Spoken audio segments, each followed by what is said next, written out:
I'm gonna have to read the chat from back here because even with my glasses, I can't see it all the way up there. I can read it though. Okay. And we're live. Hey everybody, how y'all doing? Hope everybody's doing good tonight. Yeah, we come on a little early. It ain't gonna hurt nothing. Let me turn my volume down. Yeah. Here we go. I came on early to show y'all what we're dealing with, and then it settled down. Yep. So we got a cat in one lap and the dog in the other. So and the dog is extremely jealous. Yes. Yes. Oh me, Miss Fowler, you should be showing blue now. And if you're not, just go into YouTube settings or something. It should have sent you a message or a notification or something. Misty, your claws hurt. You fixing to have to get down. And we talking about the cat, Misty. Yeah, this cat. The one that y'all see ears poking up of. That's in my lap. Misty be thinking he's talking about her. She's like, I'm at home in Tennessee. How can I be clawing you? If Misty's like me, she ain't got claws to start with. She puts them in the dirt too much and does too much with them, and they're probably not very long at all. All right, you want to welcome everybody? Yeah. Since you can see the screen better than me. Well, I have the other problem in my lap, so. You're going to have to run that problem out. Yeah, I'm probably going to have to. Let me finish scratching her tail. I have to put her some flea meds on. Because she's got those little scabs. Right. So we wanted to just build a fire again tonight like we did a couple of weeks ago. We didn't last Friday night. But here goes the jealousy. Hey, sister, you stay over there, please. Sister, calm down. So. All right. Sharon, Miss V, Gary, Leanne, Billy, Joe Parker. Mr. Parker. This CD. Squatcher.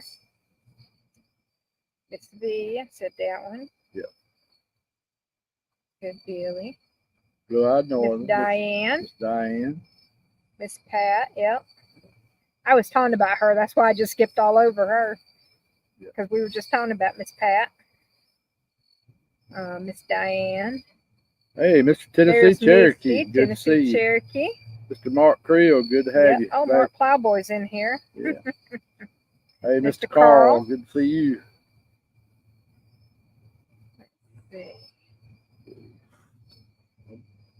Hey, Bobby. Good to see you, Bobby.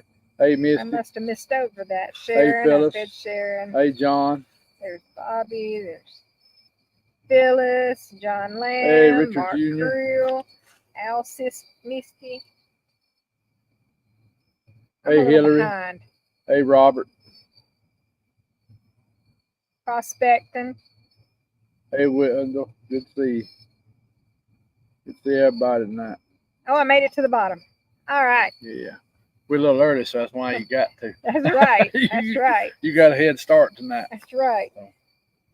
All right. So, yeah, we went ahead and got on and got started, got early again. Yeah, like I said, we started early because at that point we had this one jealousy going on, and I wanted y'all to see what we were having to deal with. And of course, the minute I went live, they behaved. So sister locked in on something up yonder. She's seeing something. And I got this one over here in my lap drooling. So turn the sound on the phone all the way off. Yeah. Did you not turn it off? Mine's off. Yours off? Mine ain't even on. Okay. Are you still hearing that, Misty?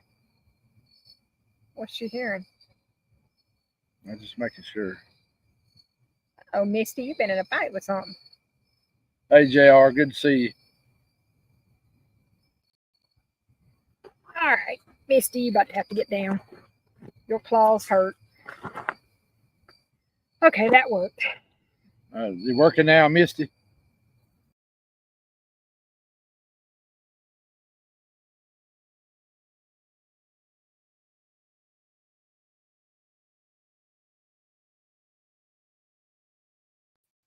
We gotta get a new mouth. Yeah, I need a new mouth. Sound is good. I'm back. Sorry about that. Sorry about that. There are crickets, yes. All that good stuff. She said that may be JR in another room. It could be. I thought I'd turned mine down. You did. Sister. And I have lost mine. Oh, what's that? My phone. I thought you had it laying on the thing. There it is. Okay. I laid it in your chair. Okay. Why? I don't know. I don't know. Right, I'm so- gonna prop this sore leg up. Oh, see if that amps a little bit. So we're going to go ahead and get started with our plant of the week, guys. I'm a slacker. That's what it is. I'm a slacker. Yeah, crickets and some bugs are chirping tonight. Yep.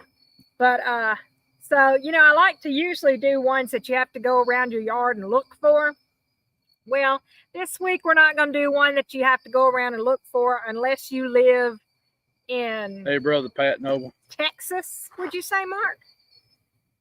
Yeah, That'll grow outside in Texas. Probably certain parts of Texas, maybe. And y'all, this poor thing has been neglected all summer long. So here's our plant of the week. And this is good old aloe. So there's a lot of uses for aloes. The main one being the burn gel. Just break off a leaf and it's got a gel inside it that you can put in the refrigerator and, you know, put on some burns and things like that. It's also used in a lot of products. It's got a lot of different uses, not just for burns, but and stuff like that. But let me pull it up. Hang on. I, of course, was Mr. not Gary ready said for we're this. growing Oklahoma also. Yep. And I mean outside. I don't mean, I mean, you can grow this plant indoors anywhere. But I think you can grow them anywhere that doesn't get below freezing. So let's see. Hey, Miss DD, good to have you. It actually is good for low blood sugar too, or lowering blood sugar. I'm wrong. It can help lower blood sugar levels. And it probably grows real well in Florida because Miss Bobby said she had a bunch of it planted in her yard. So yeah, they don't get those freezes. So thank you, Misty. Thank all the moderators in making things move intestinally. It helps with skin, digestion, helps with acne. Sister, cut that out. It actually also helps with reflux. Improves oral health. It helps with psoriasis, sunburn. It also boosts immunity, helps with cold sores. It says it helps with hair growth, reduces skin inflammation, regular inflammation, helps with weight loss, insect bites, stings, provides vitamin C. It's got a lot of benefits that it can be put to. So if you do not have an aloe plant growing, get you an aloe plant. I'll be honest, I usually kill aloe, and this one has made it longer than most aloe do in my area. Usually if I touch it, it dies. Probably because I take care of it too much. Just to be honest, it's a succulent and it doesn't like a lot of water actually. So that's what most people do, is they overwater them, including me. So, all right. So that is our plant of the week. All right. Mr. William Robinson and Michael X and Chad Black. Let's talk about our book of the week. So the book of the week, I thought it was going to be a book this thick, this big, and it's not. Let me just show you what this book is. This is not the book of the week. We have talked about this one in the past. But this is another good book. Hey, Miss Dunn, glad to see you. But as y'all can see, this is a big book. Well, I ordered one of those. You see it in the Facebook ads all the time. And when I got it in, I was a little bit disappointed because this is the size. I was a little bit disappointed because the advertisement makes it look as big as the other one, and it's not. But the information contained inside, as y'all can see, that's a lot of information in here. So they packed a lot into one little book. And yes, I bought the book that's in the advertisements on Facebook. And I am actually very surprised at how much information is in this small book. It is called No Grid Survival Projects. Y'all, I'm sure if you follow any of the homesteading, prepping, and all that stuff, then you're getting ads in your Facebook, and this is probably one of them. The other one that I'm going to order eventually is the Lost Remedies or something like that. And I got a bad feeling it's going to be the same thing. It's going to come in with this little bitty tiny book, but it's going to be chock full of information. I bet. But anyway, this is your book of the week. Some of the stuff that's in here, mason jar soil test, how to make a mini root cellar in your backyard, how to build a solar oven, solar dehydrator. That's almost like building a clothes dryer right there. How to build a smokehouse. One of these was how to build a smokehouse in a barrel. Wasn't that one of them I called off to you? EMP proof protection for your car and generator. Charcoal briquettes, how to make them. I mean, there's just traps for all sorts of animals in here. This is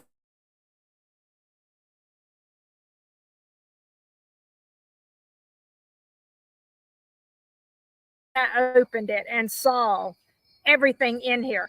Tells you how to build a hidden shelf for storage of your pew-pews. If you don't know what a pew-pew is, it starts with the letter G.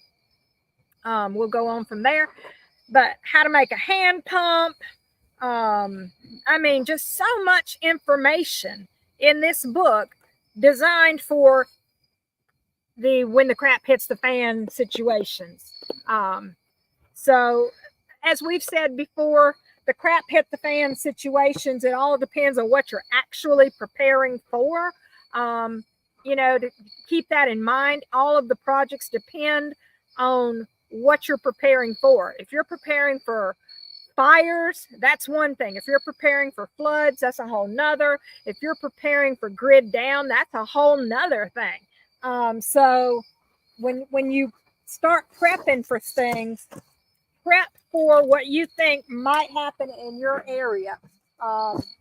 And, you know, that sort of thing. It's very hard to prep for flooding, like what they have faced up in Tennessee. But there are things you can do. So, and when you're prepping for, you know, normal situations, just no power, that's a whole another ball game. When you're talking about bugging out, you're having to leave your property and go somewhere, that's another ball game entirely as well. And I think we should all be prepared for getting broke down on the side of the road and having a bug out bag in your vehicle, just in case, to be on the safe side. You know, that's just something that is smart there. So that's my book and my plant. Okay. Mr. Shell's in there if you want to. Mr. Chad? Yeah. What am I doing with Chad? That's another guy that's going to be the moderator. Oh, okay. Let me go in there and find it. And y'all welcome some new people that's in our chat tonight. Miss Dunn, y'all may have seen her just a minute ago. She's in chat. Y'all welcome her. She's got a channel. She's here in Alabama. I happened to catch her encounter. She was telling on World Bigfoot Radio with Duke this past week, and y'all need to go check out that interview. And she actually has her own channel. And Miss Dunn, if you want to put your channel in our chat, you're more than welcome to. Of course, Miss V, I know y'all seen you. You welcome to. Of course, all of you know you're always welcome to put y'all's channels. So go ahead and put them in there, y'all. Miss Dunn was one I told you about that had the sighting in Piedmont. Oh, okay. And Rebecca is from Cedartown, Georgia. And her people were from Easton Hills, which is on the Alabama line right there at Piedmont. So that also caught my attention the other day. Even though I researched more of the southern end of the Talladega National Forest. You said Chad? Chev. Chev is who I'm putting in? Yeah, I think that's him. You sure? He might not want me to call his name out on chat, no, which that's he might fine. not care. But I was thinking the Black, Chad Black. No, Chad's, no, okay. No, this is the Chev guy. Okay. All right. Temperature's dropping, isn't it? It is. That's why I had to go ahead and put my jacket on. And hey, everybody else has come in. I seen Katie G. I seen Can Squatch.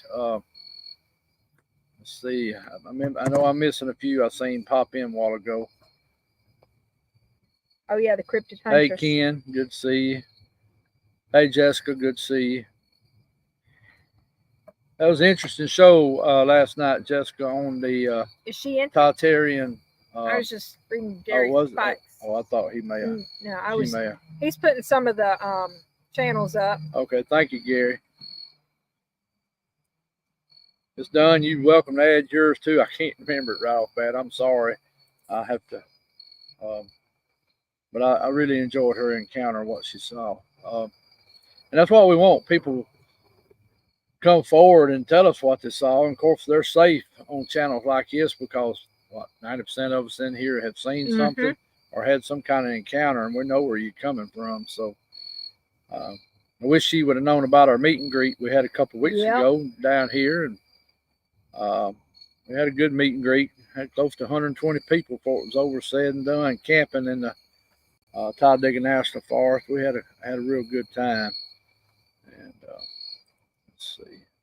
Maybe I didn't miss nobody else. I hope not. If I did, I apologize.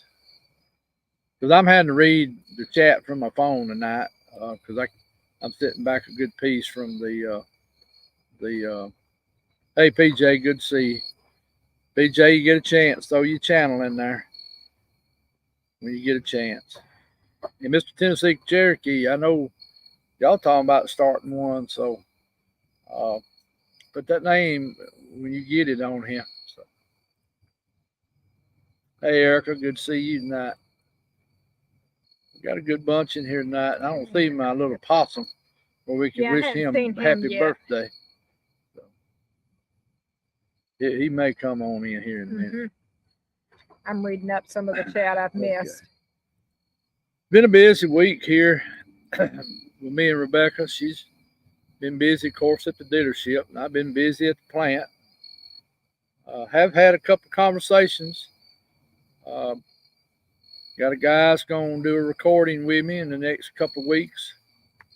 We're going to do the recording first, then we're going to come back and do a question and answer live, maybe a week or two after that. Give everybody a chance to watch his video. I've got another lady I need to contact back. I'm hoping she'll show up and chat tonight and see if she would be willing to come on one night and tell her experiences when she was a deputy sheriff and some other stuff she's experienced in her lifetime. So, oh yeah, we got the thermal order this week, didn't we? I think it'll be here. It'll be here soon.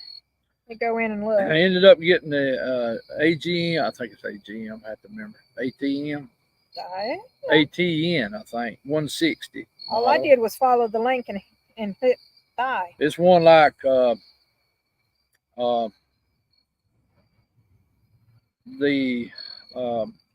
be here November 1st through the 5th, actually.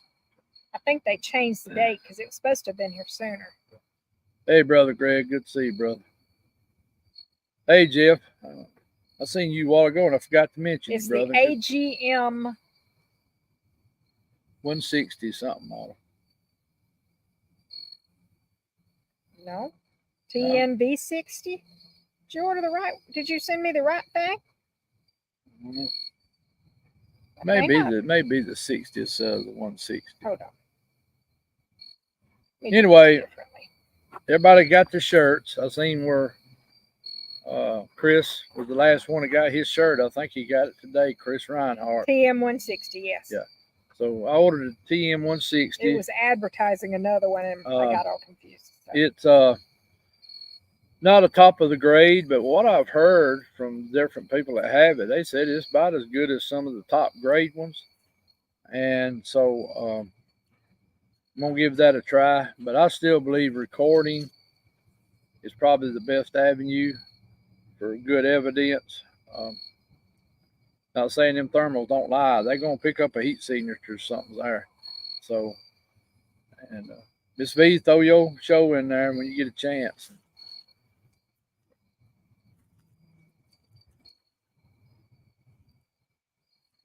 For a beginner Bigfoot hunter, what piece of equipment would you recommend?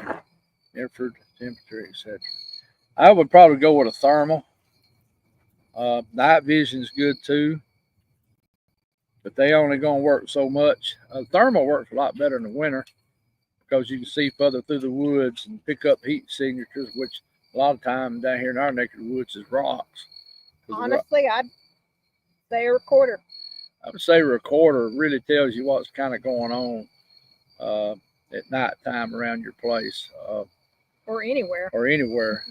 Now, I know today something popped up, and I was going to make sure some people knew it. At the meet and greet, and of course, I'm not fussing about it. I don't care what folks do. It was fine what they went and done. But we did have some people go down in the creek bottoms on Friday night from about 7 to 10 or 8 to 10, and they made some calls. So if anybody hears calls from their Friday night recorder from around, let's just say from 7 to 10, you could have possibly caught them making calls. But we can go to the spectrogram and find out, if it was human or not. So that still can be determined. But I just want you to think about that. I know a lot of people are recording. There's a lot of noise going on from camp, people talking, cutting up, and having a good time. And that's what the meet and greet was about. So just, when you listen to your recordings, I'm not saying there ain't stuff in there, because I think they are. I think we heard real vocals. I think we had them all around camp. And I know stuff was going on, but I'm just saying we got to really, from the meet and greet, I'd really check those recordings well. And old Spencer, he'd probably look at them for you on a spectrogram. Hey, Stacy. Let's see. That help you? Yeah.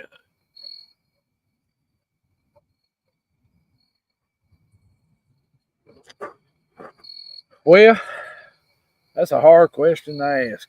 I mean, I'm not no expert with these trail cameras. I know a lot of people get what they call the plot watcher, which takes pictures every however you set it up. If you want them every minute, every 10 seconds, I don't forget what the settings are. That's what a lot of people use to get away from the infrared. It just automatically takes a picture. But like most electronic equipment, me being a robot technician and working in the maintenance field, anytime electricity moves, it makes a noise. It makes a vibration of frequency.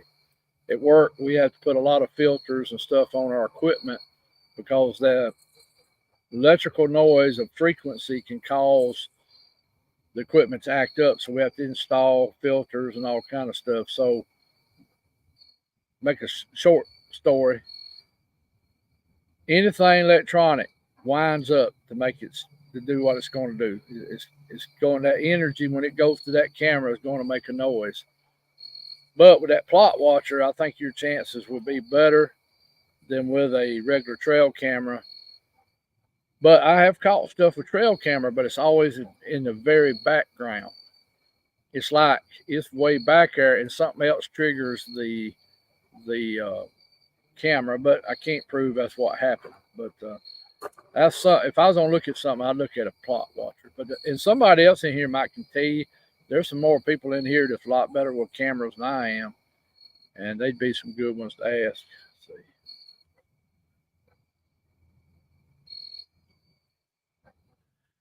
Let's see. And there's a follow-up.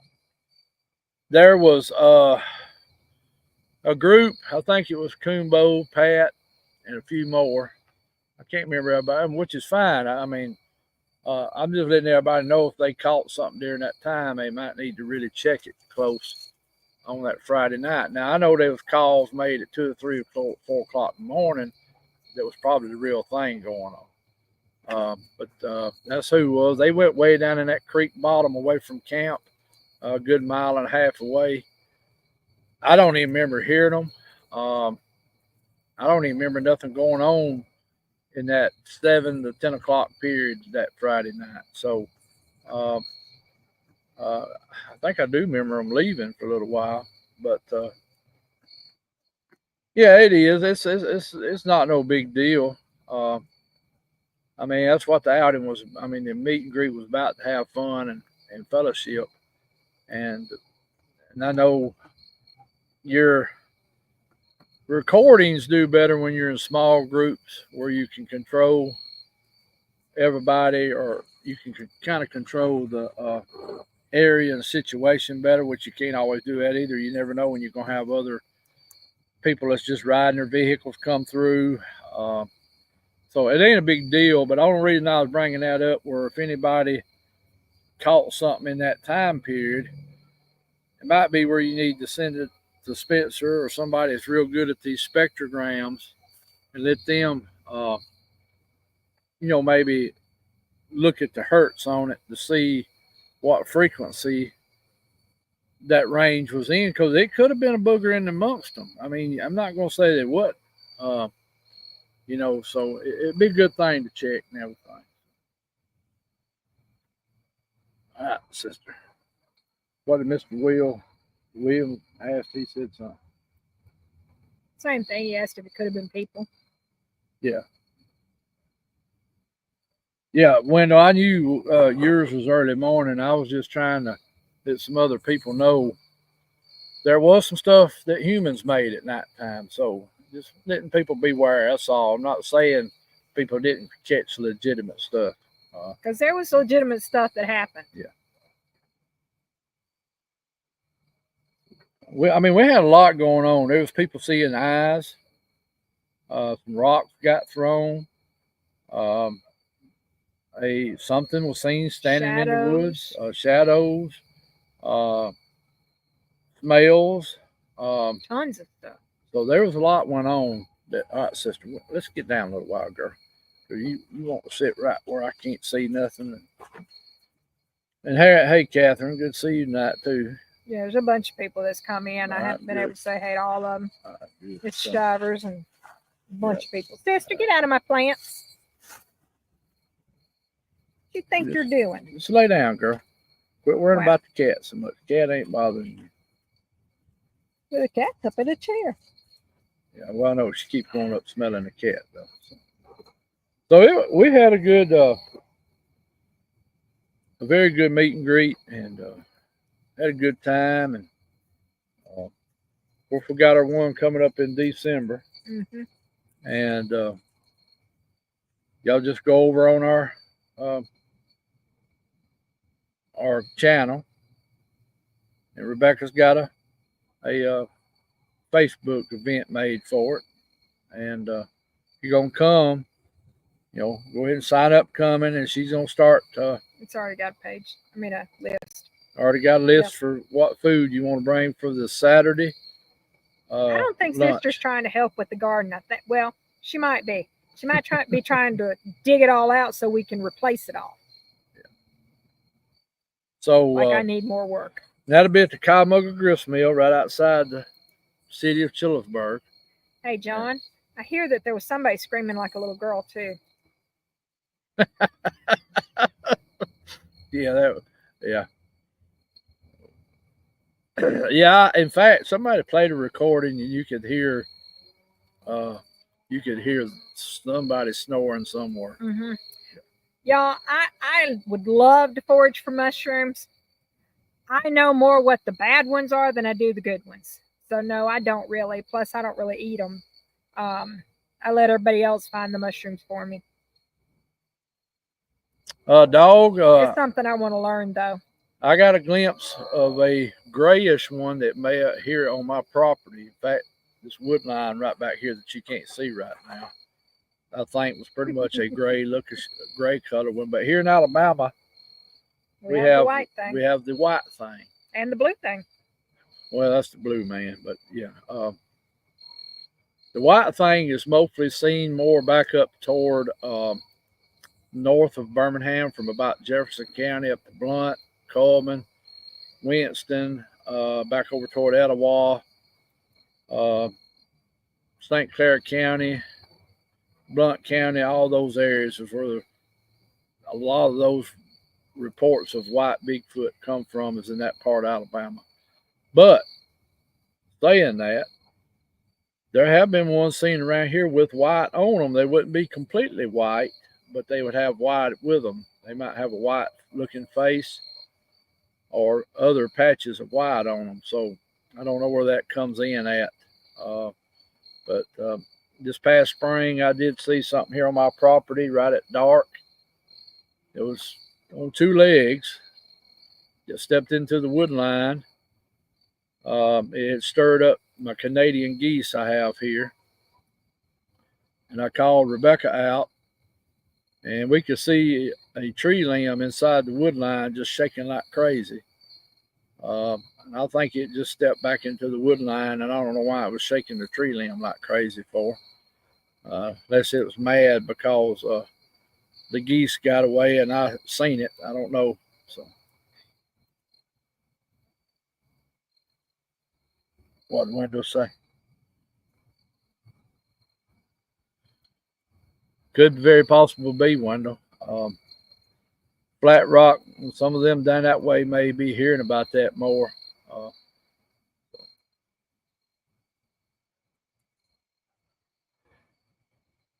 I haven't heard of anything from around Aliceville, Alabama, but Jonathan Odom goes over in that area a good bit, so he would probably know more about that area, Alabama. I have never heard much from Aliceville or Demopolis in that area. I know they're there probably. There's no doubt about it. I'm glad you knew where that was, even, because I was sitting here going, where? Aliceville's on the Alabama-Mississippi line.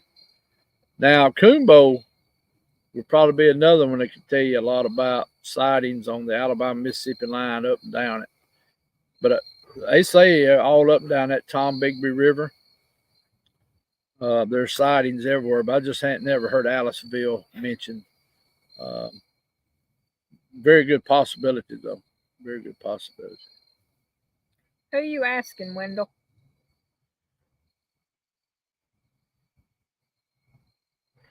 Okay. Greg said because Cindy Johns is in my friends list. Who is that? Cindy Johns. Okay. He posted that like a question, but I don't know who he's asking. Okay, Greg, that was down in Lowndes County, Alabama, just east of Selma. That article was in 1998. The title of the article was "Stalked in Dallas County." Because Dallas County and Lowndes County are just separated by the Alabama River. Talked that. Mr. Noble. Keep going. Oh yeah, yeah. I'm planning on it, Pat. I'm planning on talking to Miss Dunn. Oh, y'all haven't already? No, I have not. I just found her channel.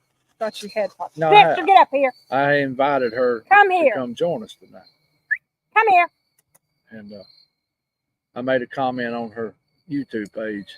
Sister. I don't know who she went after.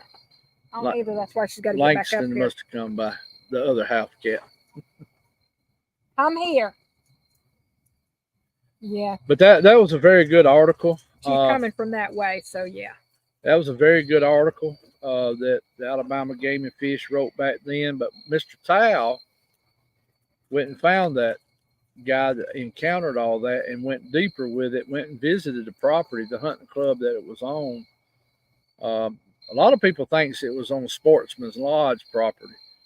It was not. It was on property next door to the Sportsman's Lodge, actually over in what they call Benton, Alabama. I don't know where the dog is. She's right here somewhere. She's right there beside you, isn't she?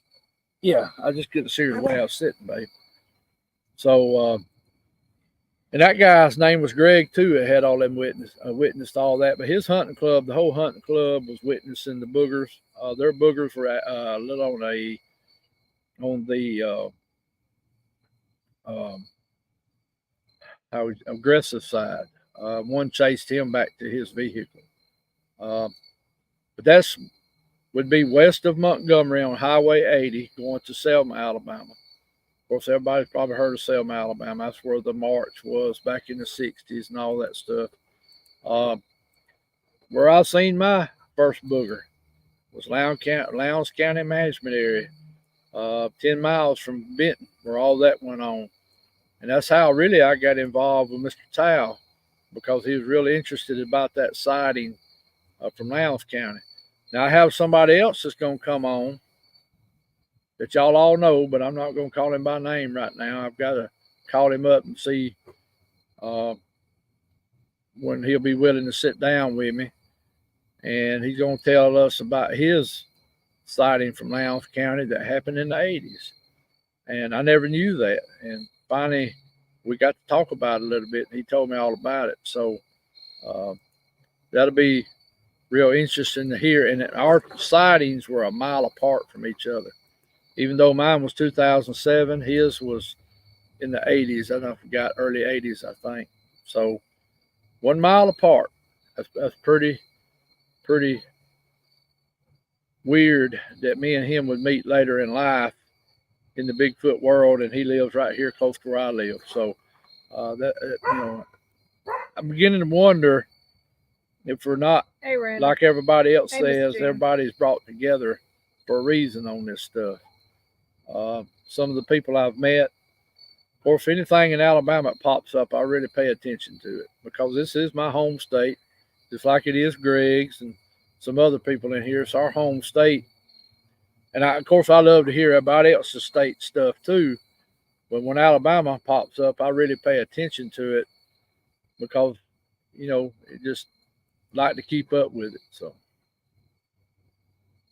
I know Greg's that same way. When he hears stuff from Alabama, he probably perks his ears. It perks us up real quick, So well, there's a guy named Dog in the chat that he's from Alabama somewhere. Okay.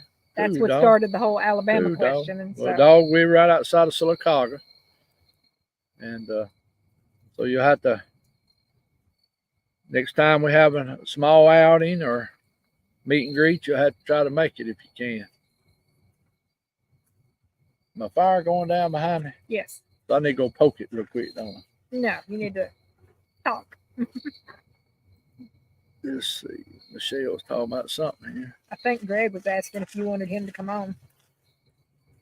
What, tonight? Mm-hmm. If he wants to, I don't care. To you. If Greg wants to come on, where was that at? Way up there. Yeah, he's more than welcome. When y'all were talking about Aliceville. Yeah, he's more than welcome. No, sister, no. No, ma'am. Anybody wants to come in, they're more than welcome. What part of no, ma'am did you miss? Hey, get down, sister, okay? We can't handle you and the podcast going on and everything else now, girl. Come on. Now get over here. Come on. You ain't nothing but a big old baby anyway. Yeah, we finally went and got her bathed. Good Lord, she smells 10 times better. That dog was smelling rotten. And her hair feels just as soft. Mm-hmm. But if Greg wants to come in, we'll send him a link real quick. But he might know more about Aliceville than I do. How are we doing it? What do you mean? You just send him a link? I was meaning through Messenger or what? Well, you have to send it. Well, you can send it through Messenger. I don't have Greg's email, so I guess send it through Messenger. He probably knows how to do it better than we do.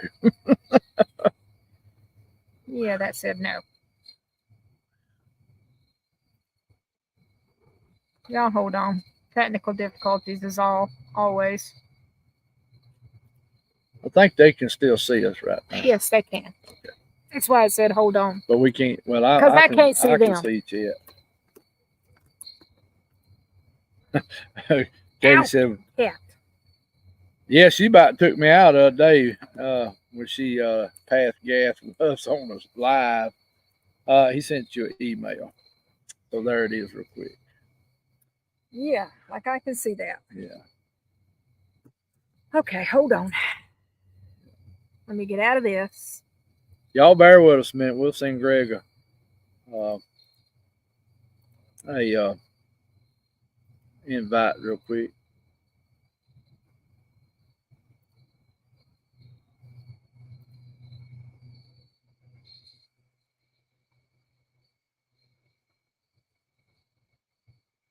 Whoops.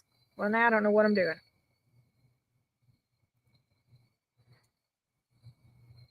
I'm holding it right there. Is that 0? Yes. Oh, he's already there. Well, we may have done seen it before. Mhm. We probably have. All right. Sorry about that, y'all. Me and Rebecca ain't perfect. We're a bunch of misfits. Oh yeah. There we go. I never tell nobody I'm not perfect. No. I'll tell you that now. Okay. I didn't know Greg had asked to come in. He said, "Do you want him to?" Oh, okay. I missed that one. Okay. Yes, Phyllis, we're having our regular monthly campfire at the house next Saturday night. So anybody, y'all welcome. Come on. Start around 6 o'clock here at the house. Do our usual. A little before. Do our usual hot dogs and tea and coffee. And if something else you don't, if you don't like tea or coffee or water, And guys, we don't buy a lot of sweet tea, so. No, but I do buy 1.5. We buy 1 gallon. So, and somebody's going to take it home with them at the end of the night. They're not leaving it here. I'm going to punch the fire while Greg's coming in a minute. Okay. Be talking, baby. Be talking about what? You talking about ice cream? Yeah. I talk about ice cream. Well, you love to talk about food. So. All right. Punch this fire. Them cookies were good. You're grounded for a while. Oh, yeah. Get this leg looked at for it's over. You need to be grounded, Gary. You need to take a break and rest. No offense, but you do.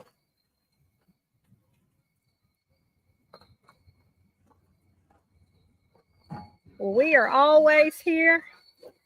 Get with Mark and come see us. Y'all meet up and talk and chat. Mark done poked up the fire, and now I've got ash falling everywhere, guys. Y'all know how it is. You live. Yeah, but it's all over the computer. I'm sorry. Blow it off real quick. I'll get one more log real quick. Yep.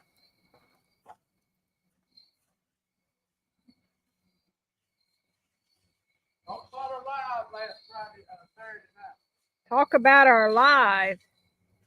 Was up on the river.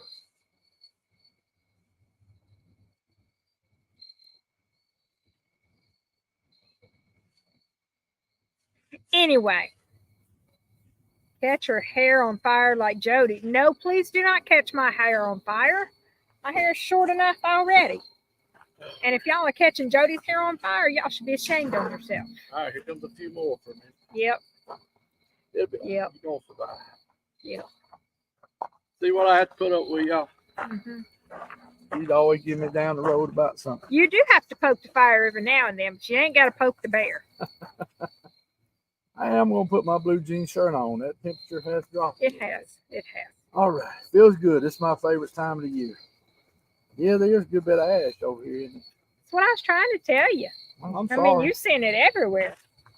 All I did was move the logs around. So. All right. Let's see here. All right. Sorry about that, y'all. Good Lord, it is a bunch of it, man. Okay. Yeah, normally I wouldn't say much. Normally. Greg, I don't know, he may not got that link or something. He might not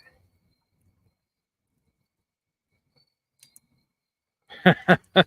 I had that thing going real good when I first started up, so but I tell you, you can't sit real close to it. You know what? There you go. It'll run you out of here. That thing going real good when I first started up, so get out. Hey, Greg. Can y'all, maybe y'all can hear me? I was trying to get my it wouldn't let me log in to start with. I had to redo it. I don't know what was going on. Well, I sent it to you in email and messenger, so yeah, I finally typed it in exactly the same way the second time and it went right in. So I don't know. It's just weird. Yeah, all this stuff is crazy. Ooh. So how you been doing, brother? Man, just hobbling around today. Misty's had me on a dadgum scavenger hunt. We're going to do looks like we're planning on doing a show Halloween night, which will be next Thursday. And she's got big, massive plans for us dressing up and actually going all out for Halloween. And she's got an awesome costume lined up. And I've been trying to work on a costume today. So I spent from about 2 o'clock till about 6:30. I went to 10 different stores trying to find what I'm looking for. And I've been around the world, so the search continues, is all I can tell you. Well, I know what I'm going to be. And it's the same thing I'm going to be for work tomorrow, because tomorrow work is doing a trunk or treat. And they asked if I was going to dress up and all, and I told them, yeah, I'm going to be a ghost because y'all won't see me. There you go. That's pretty cool. So that's it. I'm going to be a ghost for y'all show too. What you needed? You needed like some walkie-talkies. Put one under your desk and just every now and then key up from somewhere else and go, whoa, quit. Really? I needed to do that. Why didn't I talk to you yesterday? Because I'm not going by work tomorrow. Hey, I'm full of all kind of good ideas and other stuff. Yep, I should have talked to you. Hey, brother, Flat Rock. Good to see you, brother. Old Flat Rock. Yeah. Man, no. I'll tell you, y'all, that's talking about, the Alabama White thing. And I don't know, man. I mean, there's been a lot of reports here that I know of in North Alabama versus South Alabama. Thus, I mean, they still call it the Alabama White thing. But our buddy Nate Boland, Nate actually saw the Alabama White thing really well. I mean, I reckon Nate got a wonderful look at it. But it's been reported up around Bear Creek. I know there's been reportings up there of it, but it's not really uncommon in Alabama to have people say something about seeing one that's white or a dingy white anyway. Right. Yeah. I haven't heard that much down in this part, in central Alabama. I guess you'd say south of Birmingham. Seems like most of it I've heard has been, St. Clair, Jefferson, Blunt, Etowah, Coleman, Winston, Walker County, kind of in that area right in there, right below the Tennessee River there, Yeah. And I like to think, or I like to believe anyway, that maybe Alabama is getting more open. I know people still don't want to talk about it, but versus what it was 20 years ago, there's a lot more people that's willing to open up and talk about it than what there was then. It's still the stigma of it, and people look at you and snigger and make fun of you, but it's nowhere near like it was 20 years ago. Now, I think with the YouTube channels, like y'all's is ours and other people, where we treat people real good, nobody. It's getting to be more commonplace. Yeah, it's common, but people are not bashing people like they were on it. No, and y'all here, I mean, really, you never know. It's amazing to me now. You don't really know who you're going to have come up to you and say something about it and ask you a question or something. But Don Moore, that the cryptid basically is a Bigfoot that's white. That's what the Alabama White thing is that they talk about. Now, I mean, I have heard people talk about stuff that was, real skinny, hairless, like a creeper or crawler, whatever you want to call it, them being white. Got a report of that. Yeah, I got a report about that here not long ago, but that's not what. I heard one too recently. Yeah. And it was actually in Winterboro. In Winterboro? Mm-hmm. Yeah, I had a skinny, creepy crawly thing. I had a guy tell me not long ago about an encounter they had that they shined a spotlight across the field and they saw 3 of them that were basically, they didn't know what to call it, but said that they were long and, real tall and long and lanky and like real, like bony, just skinny. a crawler type, like a cave crawler you would think of, but yeah, that's the description I got from someone. Yeah, look, they can keep that crap. I don't care nothing about seeing none of that. Well, that's kind of like everybody, the 3 people that claim to see what they call the blue man up on Creepy Mountain. He didn't have hair. He was real skinny looking, but they said he looked like an old man, Yeah. And they knew he was a man because they could see genitals. So And there's two different hunters, then another researcher had seen him in the same general area. So Yep. Yeah. I never have seen him, and I've been in that area of the club a bunch of times, actually, kind of watching for that. But I never have got a glimpse of him. But they say he's there, or was there. I don't know. He may not be there now, but. Yeah, I don't. I really look. I've had my life altered aplenty with seeing the boogers that I've seen. I don't really care about mixing anything else into it. I mean, I'm still working on coping with this. Well, true. And when you start throwing the dog man and these other entities, whatever they are, The vampires and vampire hunters. they got. Well, Atlanta's got vampires. Oh, I know. Oh, they said Atlanta over in some sections. You better stay out of there. Yeah. And New Orleans. And, Yeah, it's hard enough to deal with Bigfoot and Dog Man, and you add in vampires and skin crawlers and all this other stuff. And that's what makes it bad when you're somebody like what we are, that you heard most of your life that Bigfoot wasn't real, and then you wind up seeing the damn things and dealing with them and seeing them multiple times, and then they're real. It does make you go, well, what the hell else is real? What all else have I heard about that there's validity to that? So yeah, that changes your whole outlook on everything, or it didn't mine. I believe that fairies are real, that the little people. the little people are real, and trolls of a sort are real. And there's getting to be more and more of the reptilian stuff popping up too. Yeah, I don't know. I don't know about all that. Now, like I said, they that stuff is just over by itself. I don't need none of that. I mean, I ain't saying I don't believe in any of it. I mean, I'm open to believe in anything. I mean, but golly. Central Illinois near Raccoon Lake. Dropped off four. Well, look, when it dropped off fours and ran, I would have been using both feet going as fast as I could in the other direction. That's right. Yeah. That is 100% agreeable on that one. I mean, look, I mean, it wouldn't take just a second for me to go right here and pull out my pistol rig that's with me everywhere that I'm at in the forest. And when I pull the rounds out of it, you'll look that every other round in that 7-shot 357 is a very high silver content round. I don't know if that's going to help me or not, but shit, I'm going to try it. Yep. And I don't want feral humans.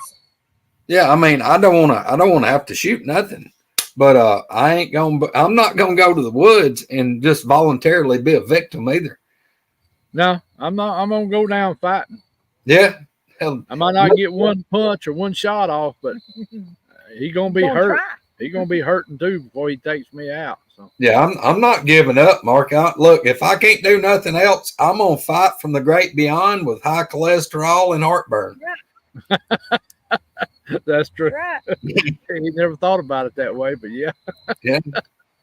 It'd be sad. I don't think I'm gonna fool no human for a while. Yeah, look, I'll help save somebody else because I'll leave such a bad taste in its mouth. It'll be swore off. Now, what's Michael X saying? I'm not saying what Michael X is saying. I'm saying this. About Wendell's headless. Now, Wendell, I have heard of stories in Alabama. Now, I don't remember where it was. It's a headless cow, isn't it? About a headless horse. That's the head of the horseman. Like from the. Like. Yeah, I know that. Yeah. But the headless cow's at the gristmill, right? Right. This is in Alexandria. I've never heard of the real headless horseman. Well, they say that's in Alexandria, which is above Anniston. Yeah, I know where Alexandria is. Well, it's not Alex City. I have not heard of that. Have you heard of that? Well, Greg just said he did. But have you? Oh, a headless horseman? Yeah. I have not heard of that. So what have you heard? Oh, I've just heard that. I've heard people talk about that there was sightings of a headless horseman in Alabama. Now, whether that's so or not, I can't tell you, but I have heard that. But now, I'll tell you what. I'll go ahead and I'll cover something that I was going to talk about on our late night when we do it for Halloween. But I'll just go ahead and talk about it a little bit. Some of y'all that know me that that know that my mom and dad, they had a house at Fort Morgan down on the beach, and they were on the bay side. And the water of the bay from mom and dad's house they had wasn't but about 150 feet, and you could stand on dad's porch, look to your right, and it was all water as far as you could see north toward Mobile. Or if you look to the left, the ocean was, like an eighth of a mile. You could look at the ocean this way or turn that way and look at the bay. And mom and dad, dad had a charter boat at Fort Morgan Marina, and he ran a charter boat for about 14 years. And the marina to the actual fort, where you go into the fort, is only like a quarter of a mile. So it's right there. Y'all, that whole end of that peninsula, at least, it was all the time hearing about ghost sightings and all kind of mysterious crap happening all the time. And mom and dad, they wound up for about 3 years. They rented the building in Fort Morgan Marina, but they had a restaurant. They had a restaurant and a bar. And that's a pretty big restaurant. And I think it's called Tacky Jack's now. But when mom and dad had it, the restaurant was called the OAR House. And down underneath it was the bar. And the bar had a mermaid sitting in a big fish hook like she was swinging. And the bar was called the Happy Hooker. So they owned the Orr House restaurant and the Happy Hooker Bar and Grill. But mercy. I want to say I went there. Well, you may have, because they had it for a long time. And I mean, they had really great seafood. I mean, they stayed busy. But look, in the off season, the snowbird people would come in and it would keep them going in the wintertime. But my dad, dad passed April the 1st of 21. So dad's been gone a little over 3 years. But about, just guessing, this was going to be about 2003, 2005. They had that restaurant, and dad went down there one day, and they wouldn't open it till like 9:30 or 9:30, 10 o'clock in the morning, but they would always get there at like 9. Well, dad got there, and he went up, and he opened the door, unlocked the door, and went in. Well, a lot of times if some of the workers were there, they would go up the big stairs to go, because it's like 18 foot off the ground to get to the floor, because of the surf and all. Dad went up, unlocked the door, went in this restaurant, and he turned around and locked it behind him. Well, he walks in, and he was just waiting on the employees to get there. Was he sitting there at the bar? You had this big long bar in the restaurant. It was probably 30 feet long, and you had a door on each end that went into the kitchen. You had the restaurant and then the bar. Then you had behind the bar, and then the wall and the kitchen was back there. Well, dad's sitting in there reading the newspaper. We starts hearing like dishes moving around and pots and pans in the kitchen. So, I mean, it's through a wall. He can't see it. And dad is reading the paper, and he's thinking that my brother was working down there then. And then we had another guy named Travis, and then another guy named Jason that worked in the kitchen. Well, dad thought, one of them had undoubtedly got there before he did, opened the door, went in, and locked it back and was back there doing something. So he's just sitting there reading the paper. Well, he's been there reading the paper for, 15 minutes. And he said it sounded like somebody was moving pots and pans around. Said he would hear it like they were walking around and like they were shuffling dishes and silverware. He thought, they're back there. They're just here and they'll come out in a minute. Well, he sits there reading the paper. Well, in a few minutes, my brother's buddy, Jason, he unlocks the door and comes in, locks it behind him, walks up, and he said, and he heard the pots and pans, and he looked at my dad. He said, "Mr. Jimmy, who's back there?" He said, "Well, I thought it was probably you." Said, "Patrick may be back there." Said, "I don't know." Said, "They've been back there doing something." And he said, "Oh," he said he walked around the bar and he went through the door, like a swinging door, into the kitchen. And dad said he was watching Jason. Now, Jason was a spooky guy. He walks in there and said he just stops. He said he just backs back out of the door and looks over at my dad and says, where they at? He said, "What are you talking about, Jason?" He said, "Did somebody come out down there?" It's like, "No." He said, "There ain't nobody back here." He said, "Jason, there's got to be. I've been listening to them beating and banging back there." Said, "You heard them." He said, Mr. Jimmy, there ain't nobody back here. And my dad had to get up and go back there. They walked that whole place. There was no way out that a person could have been there and not walked by where they saw him. But there was nobody there. And Jason, he got where he wouldn't even go back there by himself. If he got there to work and there wasn't somebody there, he'd wait outside. He wouldn't go in the building. And I'll blame him. They had a bunch of stuff happen like that for the whole time Mom and Dad had the place. And they was talking about, my brother was talking about, it was pretty crowded late one evening. And they had a men's bathroom and a women's bathroom, of course. And he said the dining hall had a lot of people in it.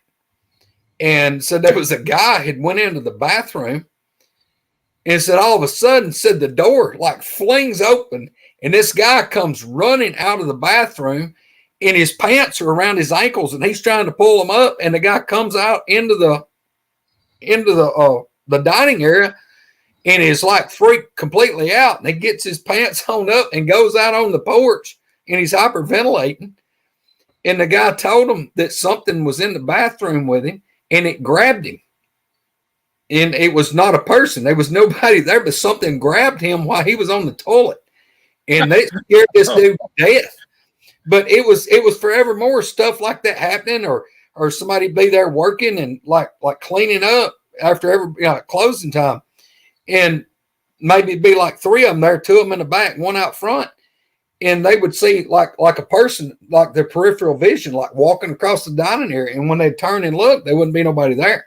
And it was forevermore while they had that place that somebody was having something go on.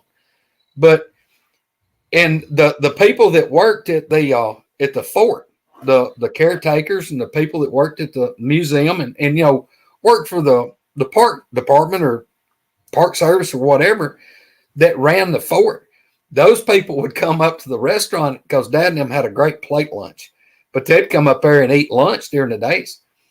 And it was amazing to talk to those people that worked there because they would talk about all the ghost sightings and the voices they would hear at that old fort. I mean, those people would tell you straight up that place was horribly haunted.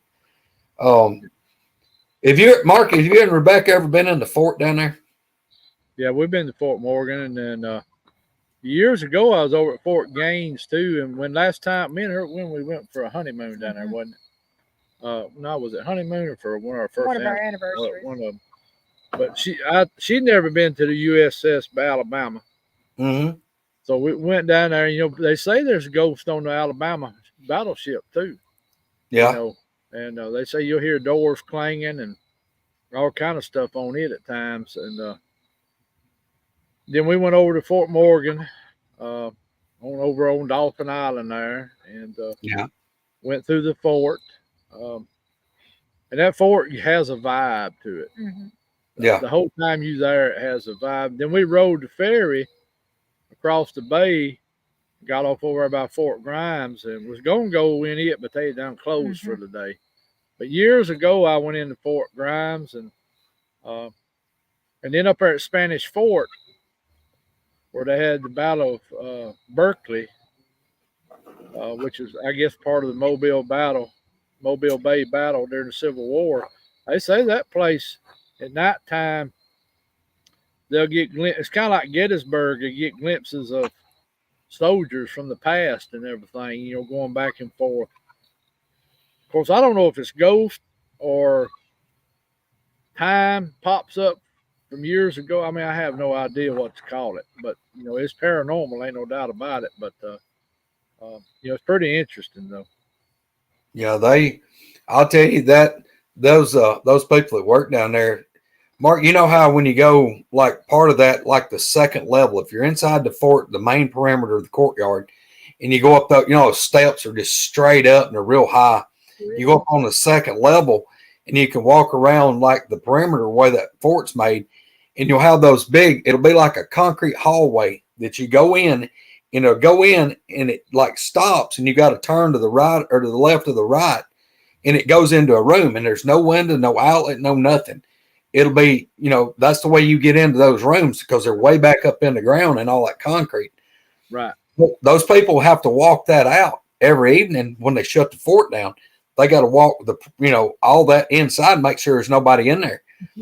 And they was two of those people that was down there one day, and they were talking about it, just shaking their head.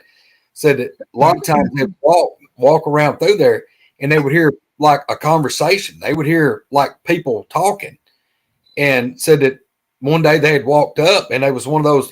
That thing's probably 10, 12 feet wide. It's like a corridor that goes in, and like I said, there's not even a window. There's nothing to get out of there. It's a dead end. You go in it, and then you go into these big rooms. They said that they got there, and it was like, one went one way, one went the other, and they kind of met up, and they could hear people talking like they were having a full-on conversation. And they were like, well, they're in that hole in that room. We better go get them out. Well, they start down that hallway. It's, side by side. And when they get to the point where they have to turn to go in that room, so they could still hear them talking. Could hear the conversation. And so they were fully expecting when they rounded the corner for it to be somebody in there with flashlights or whatever, at least two people. And so they rounded the corner into that big brick room. They ain't nobody. They ain't not nobody in there. And said that just like the conversation just stopped, like you turned it off when they stepped in the room. But so they could hear them really plain talking. Now, look, that would have been the day I took my little badge off, hung it up, and Greg went to the house. I would have loved it, though. Well, they say down at Horseshoe Bend, at the Battle of Horseshoe Bend, from the Creek Indian War right there, just south of Alexander City. They say at nighttime, they used to let the Boy Scouts go in there and camp. They had like a little area they could go camp, and I think some different Boy Scout groups went in there. And then some of the people, when they have reenactments, would camp there. They say during the night, you would hear the battle going on. It'd be like you would hear what sound like gunshots. You'd hear the Native American cries, and said this would go on sometimes for 30 minutes. Then it just hushed. So you could walk up on that big hill and wouldn't see nothing nowhere. And so, and I've heard about that other, they say that happens at Shiloh Battleground. Got a buddy right there in Selmer, between Selmer and Shiloh. And, and he used to do a lot of paranormal research on Shiloh. And he told me, he's smart. If you've seen what I'd seen on that old battlefield, he said, it might make you quit wanting to go there even in the daylight, Yeah. And he said it's just, was wild. And in fact, he quit paranormal researching because of that place. He said it got to him that bad, Has Coonbo ever told you about that place up here around Florence? Or he showed me on a map. I really don't know how to explain it where it's at, but it's up here close to Florence, Muscle Shoals area. There's a place up there where they had the Union Army come in and had a camp set up, and the Confederates came in and they got a major skirmish right there. And this skirmish didn't just happen like one spot. They got to fighting, and then as I reckon the Confederates was retreating, they were chasing them. And this battle went for like a mile or so, the fighting. They kept, just one after the other one. And according to what he told me, that me and him talked about this a couple months ago, so my memory is a little foggy on it, but the cliff notes of the story, I guess, is that like the real foggy nights or mornings in April, it's in April, that people that live around there, that they'll hear like guns going off, cannon shots, men screaming, like the battle's re-happening, to the point of that everybody there just, he's told me that people would absolutely stop in the road, like in the mornings, and let like entities or ghosts or whatever would come across the highway, and people would just slam on brakes because it would be like horses and people like ghosts coming across the road, and said it's been that way for years and years and years. But look, Greg wouldn't even work up there no more. No. I'd find me another job. If I lived there, I'd move. I'm the one wanting to experience it every time I'm there. Well, I've you often need wondered if you really seeing ghosts or are we seeing A passes recording, of time basically. coming back through. well, I that don't sounds know that. crazy. It's like an imprint. Yeah. That's above my pay grade, y'all. But now, Rebecca, you need to, if you'll help me remember when we get back around where we're in face to face with Campbell, I want him to tell you that because I know I was on the phone talking to him and I know my mouth was gaped open like, oh my God. But yeah, he said it, it was every year, and I'm pretty sure it was in April, but it had to be a real foggy day or like in the morning when it would do it. It was always kind of the same time of day, and it didn't really matter on the exact day. It just had to be real foggy. Well, they say up at Time to go. Talladega at times. Time to go. Let's go. They say up there at Talladega, they had the Battle of Talladega, which was the Red Sticks. There was friendly creeks in the fort.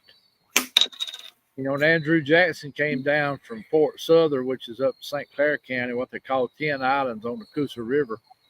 He came down toward Talladega to, fight with the Red Sticks there around Talladega. Let's go, Morris Acres. And they say part of the cemetery, the big cemetery there at Talladega, is built on part of the battleground. Yeah. Of course, there's people from the Revolutionary War buried in that graveyard plus Civil War. But they said you can go up there around that graveyard at night and you'll hear what sound like Native Americans chanting. But also you'll hear gunshots going on. They said the police have been called before over there because the police station ain't but like a half a mile from the graveyard. Haunting. And the police come over and look. They know, which now you can't really say that at Talladega because they have shootings up there every day now. But, I mean, it's done become Thug Alley. It's almost that in Sylacauga now. Yeah, Sylacauga won't get that way, but or parts of Sylacauga put that way. But they said the law used to go over there because people would call and say, "Hey, somebody's having a shootout up in the cemetery." Well, you get up there, there wouldn't be a soul up there. So a lot of people thinks that battle was being reenacted, or like we're talking about, whatever it is, certain times of the year, maybe because around the time of the battle happened, maybe. I mean, that sounds like what Katakumbo was saying. It's about every time of the year, about the time of the battle happens is when that takes place. I guess that's what I was catching, what you were saying. Yeah, that's kind of why he talked. He said it was in the spring. It was either late March or early April. But he said it had to be the only time it would happen, it had to be a real foggy, like a lot of fog, dense fog, and that's when it would do it. Right. Oh, Kathy, you need to go to the Childersburg graveyard with me. Yep. Rebecca, go show me where the Geiger's lightning tombstone is. There was nothing at the tombstone. It's the rest of the cemetery. Buried in. I cannot believe that Rebecca and or Misty has not bought one of those voice box things yet. I cannot. She's got one. Okay. Faith is installed. Yeah, but I bought it. That's great. I have the little light up cat I'm toys with you, Greg. and all that stuff. I don't now. really want to fool with that stuff. The boogers is bad enough. I'd rather play with the ghosts than the boogers. The boogers Yeah, no, I'm telling you, I've seen some of the videos in people's using that, and I can't say if they're doing it for real, but I can tell you if that shit's for real, I'm not gonna be standing there holding her hand. They're gonna be waving at my tail lights going down the road. Well, me and Adam, my friend Adam, I used to research with. You've heard me mention Adam a lot. Yeah. Me and him went down to Spring Villa, which is down in Auburn. It's the old plantation built before the Civil War. And we went down there with the Alabama Ghost Hunters, which is, her name was Seth. I haven't, Hillary. I can't remember her exact name right now. It hit me. But she had a group down there, and that old plantation was their place they done all their research at. Plus a few other places. But we went down there with them because they thinking they were having Bigfoot come up while they were doing their paranormal research because they catch stuff on thermal, and it was big, and they were hearing the whoops, and they were hearing. So we went down there one weekend, went down there and meet them, going to camp out with them, and sister, me and you can't do all this together. But anyway, I'm gonna tell you, I was ready to leave that joint.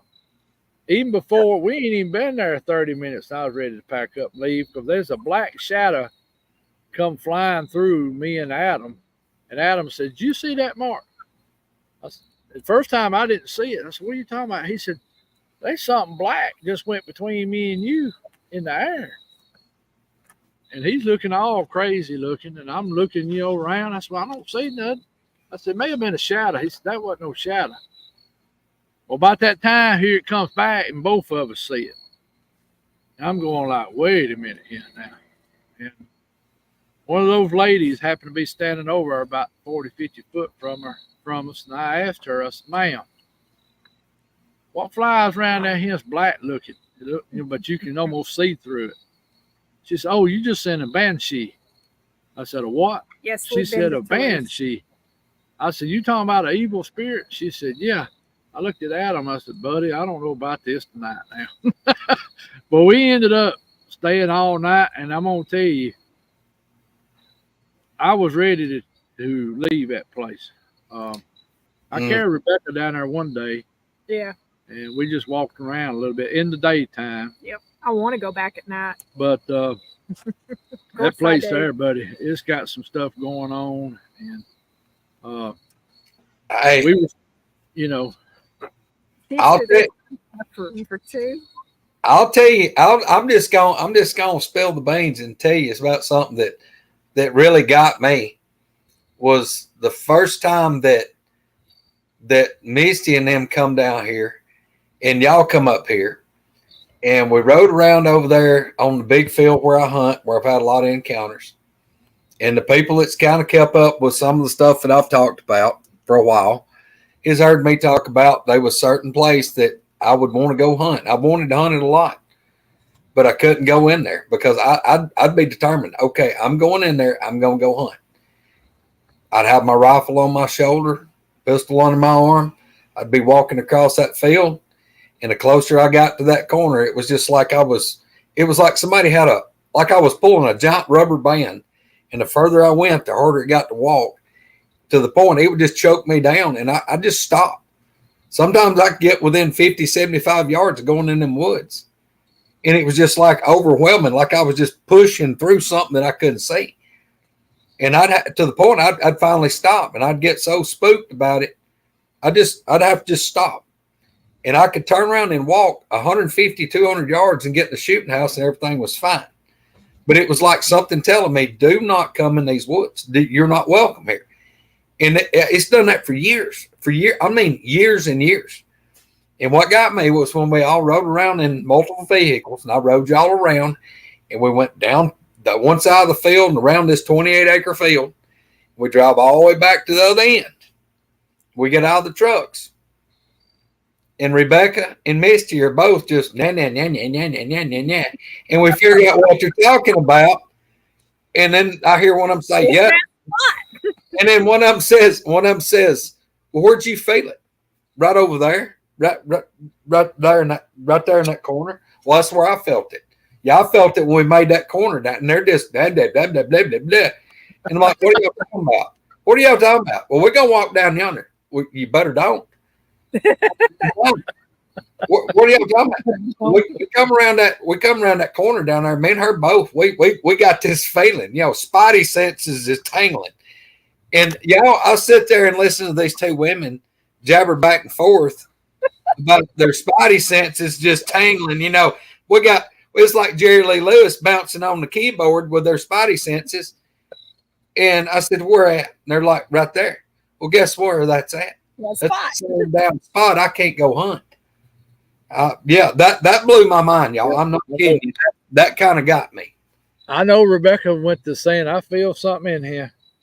And a few minutes later, her and Misty was wound up about it. And like that day, we went to the cemetery here at Chilsburg to show them where the tombstone where the guy got, Struck hit by lightning so multiple much. times. And then his tombstone got destroyed several times. Yeah. And like they said, nobody felt nothing at his tombstone.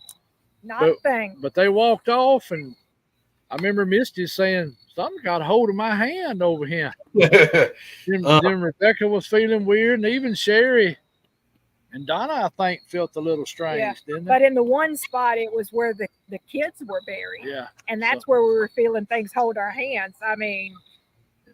So it was weird. For me, I love it when there's other people that can confirm that I'm feeling what I'm feeling. Because, you sit there and you talk to yourself. You talk yourself out of it. And then somebody else confirms it. And you're like, oh, I really did feel that. Sorry. Yeah, she's going to do that squeal one day, but it ain't going to be a nice squeal. Like I said, it blew my mind because there was no way that y'all knew that's where that kept happening to me. And I'll be dang if y'all didn't know exactly where, it wasn't exactly where I'd been feeling. It was where y'all said, hey, something over there. Yeah, there sure is. Yep. So, yeah. I don't know. And, that field, the opposite end up there where we stopped, and it's 700 something yards across the length of that field. But on the other end that's perfectly fine, that's where I find so many arrowheads and, artifacts. Mm-hmm. I would have thought maybe the creepy, spooky stuff would have been, or they would have been like a major native presence, like an old settlement or something. But I really believe on the other end of that field that was probably a village at one time by the sheer amount of arrowheads that we found in. I'm talking about a spot that's 50 yards wide and 75 feet long, or 75 yards where they were making them. Yeah, well, I don't know, but it's a real flat area right there, and it's the way it kind of rolls, and it's kind of like it kind of comes over a little bit of a hump, and it swags down. It would have been kind of like a place to block the wind, and then there's two branches that come down through there on each side. But I just always felt like that was probably where the encampment was. But on that far end of that field, I've never even found a piece of flint, nothing. I've never found an artifact on the other end of that field. But yeah, it's just, I don't know. I mean, I really thought, well, maybe it's just, native spirits or something.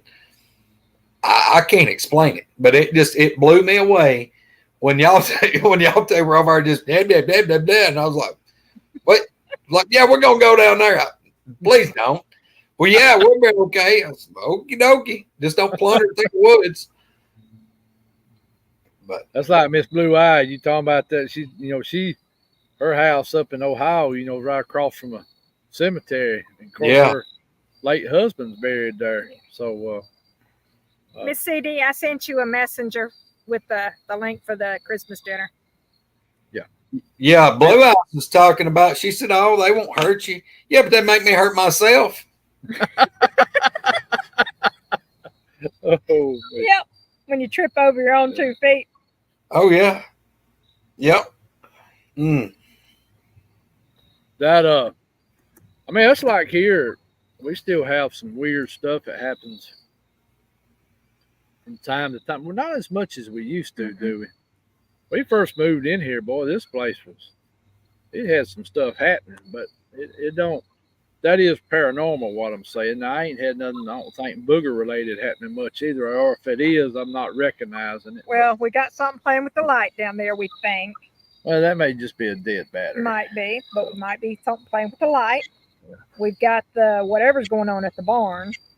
Yeah, and I can't see with that gate being open. Yeah, I don't know. So that's a something. Yeah, well, when we found what looked like human stool, that's what kind of threw the flag up to me. And it could have been a human. I mean, we don't know. We don't. You don't know what's rambling around here at nighttime, or who comes rambling on your property during the daytime. So. But hey, look, I'm just proud. I'm just proud that y'all kept sister safe, and the Haitians ain't either. Or Misty right here. Yeah. You know, that's the thing. Whatever comes here It doesn't bother nothing. does not bother the animals here that I know of. You know, That's good. Mark, look, I think that the dadgum boogers on Creepy Mountain, no further than that is from your house, is the same way the boogers are right here in the woods where I hunt with me. I guarantee you, them things see you over in them woods. They see your truck. They've seen Rebecca.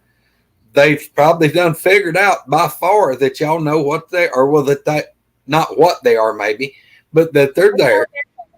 They have. It'd be just like if it was somebody that you usually see in a grocery store.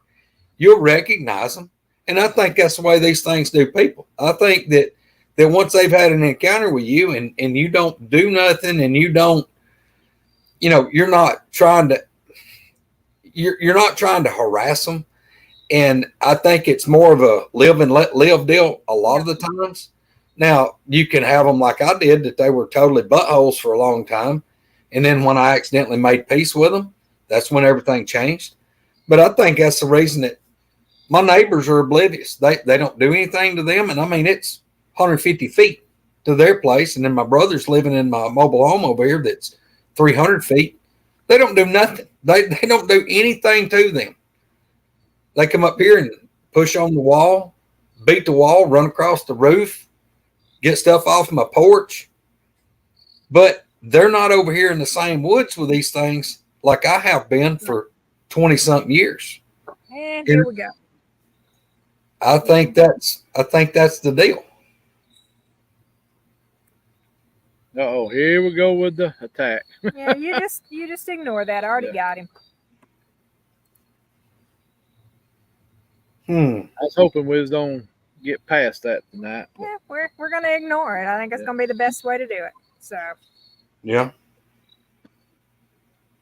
And we got plenty of moderators Well, that can go in there and delete and ban. And I think we're gonna see a lot in the next few weeks. I hate to say that.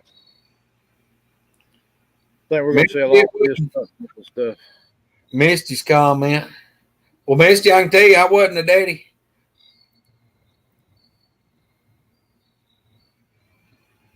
That's a good possibility. You weren't the daddy. 100% no.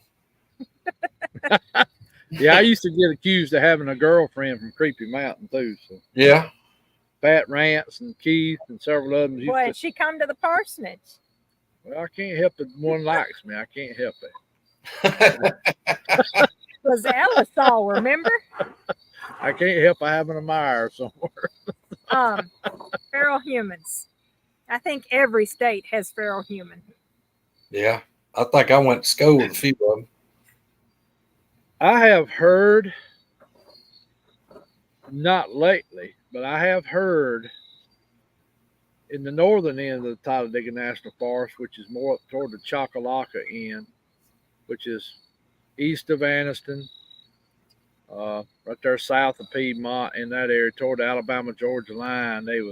Some people have talked about years ago seeing what they thought were feral people. Now, it could have been somebody that just lived up in that neck of the woods and they didn't have a car and they just walked around in the woods all the time. I don't know. But I remember hearing something about that. And that every now and then the forest rangers would get a call about they'd find a camp way out in the woods. Like if somebody made them a little small camp. Mm-hmm. And they'd go in and check it out. Of course, they would never see nobody. And they wouldn't bother this stuff for a while because they thought the people might be coming back. Then they'd go back and the camp be gone. So you don't know. And then we got a lot of homeless people that go try to live in these national forests too. I mean, here a couple of years ago, there was not a cult of people that were camped out in the national forest, and they tried to rob a boy and a girl. Mm-hmm. Ended up killing the boy. He got a shot back at him. I think he wounded one of them. And the girlfriend or wife, I can't remember, she may have been wife, but she got a hold of the law. And of course, they come in there with like a SWAT team and Rangers and all. They went in there and hemmed them up in there. They'd had a big camp, and come to find out they'd been in there. They said for a couple of months. Now I don't know how that gets by the Rangers. Now, correct me if I'm wrong. When we're talking about feral people, though, we're talking about people that have been in the woods for like a few generations. Yeah, like that'd be like Tarzan. I mean, just grew up in the woods. Yeah. And usually they're kicked out of their family and they live in the woods and have their own family in the woods. Kind of like way without back a house, without anything. A lot of times they would totally. Yeah. I know they said that the ones that were down in, what is it, Louisiana? That the one I know about, they were like kind of like the lobster family where they had the misshapen hands. In other words, they had them. And they were kicked out of their household and left to die in the woods. Well, they survived and they had a family of their own out in the woods, basically. They say a lot of that up in the Smoky Mountains. Several generation thing versus a one person lifetime. Right. Yeah, let's not forget that dang Joe Biden's uncle got eaten by cannibals. Oh yeah. That's what he said. That's y'all's president. I mean, I'm just stating the fact that that's what he said. He said his uncle got eaten by cannibals. Easy now. That's what I was about to say. Easy. I'm just stating the fact. I'm not swaying nothing. Family trees, a twig. Yeah, there you go. I can tell you, I didn't swing that way. I can tell you. Oh man. Yeah, that's the word, inbred and all that. Yeah, and well, I've also heard like when a lot of way back in, you was talking about they would be thrown out to die, basically. Like kids with Down syndrome or something, and stuff like that, and they would make it though. Yeah. Yep. Well, now I'll tell you what. And they got called monsters because they looked different.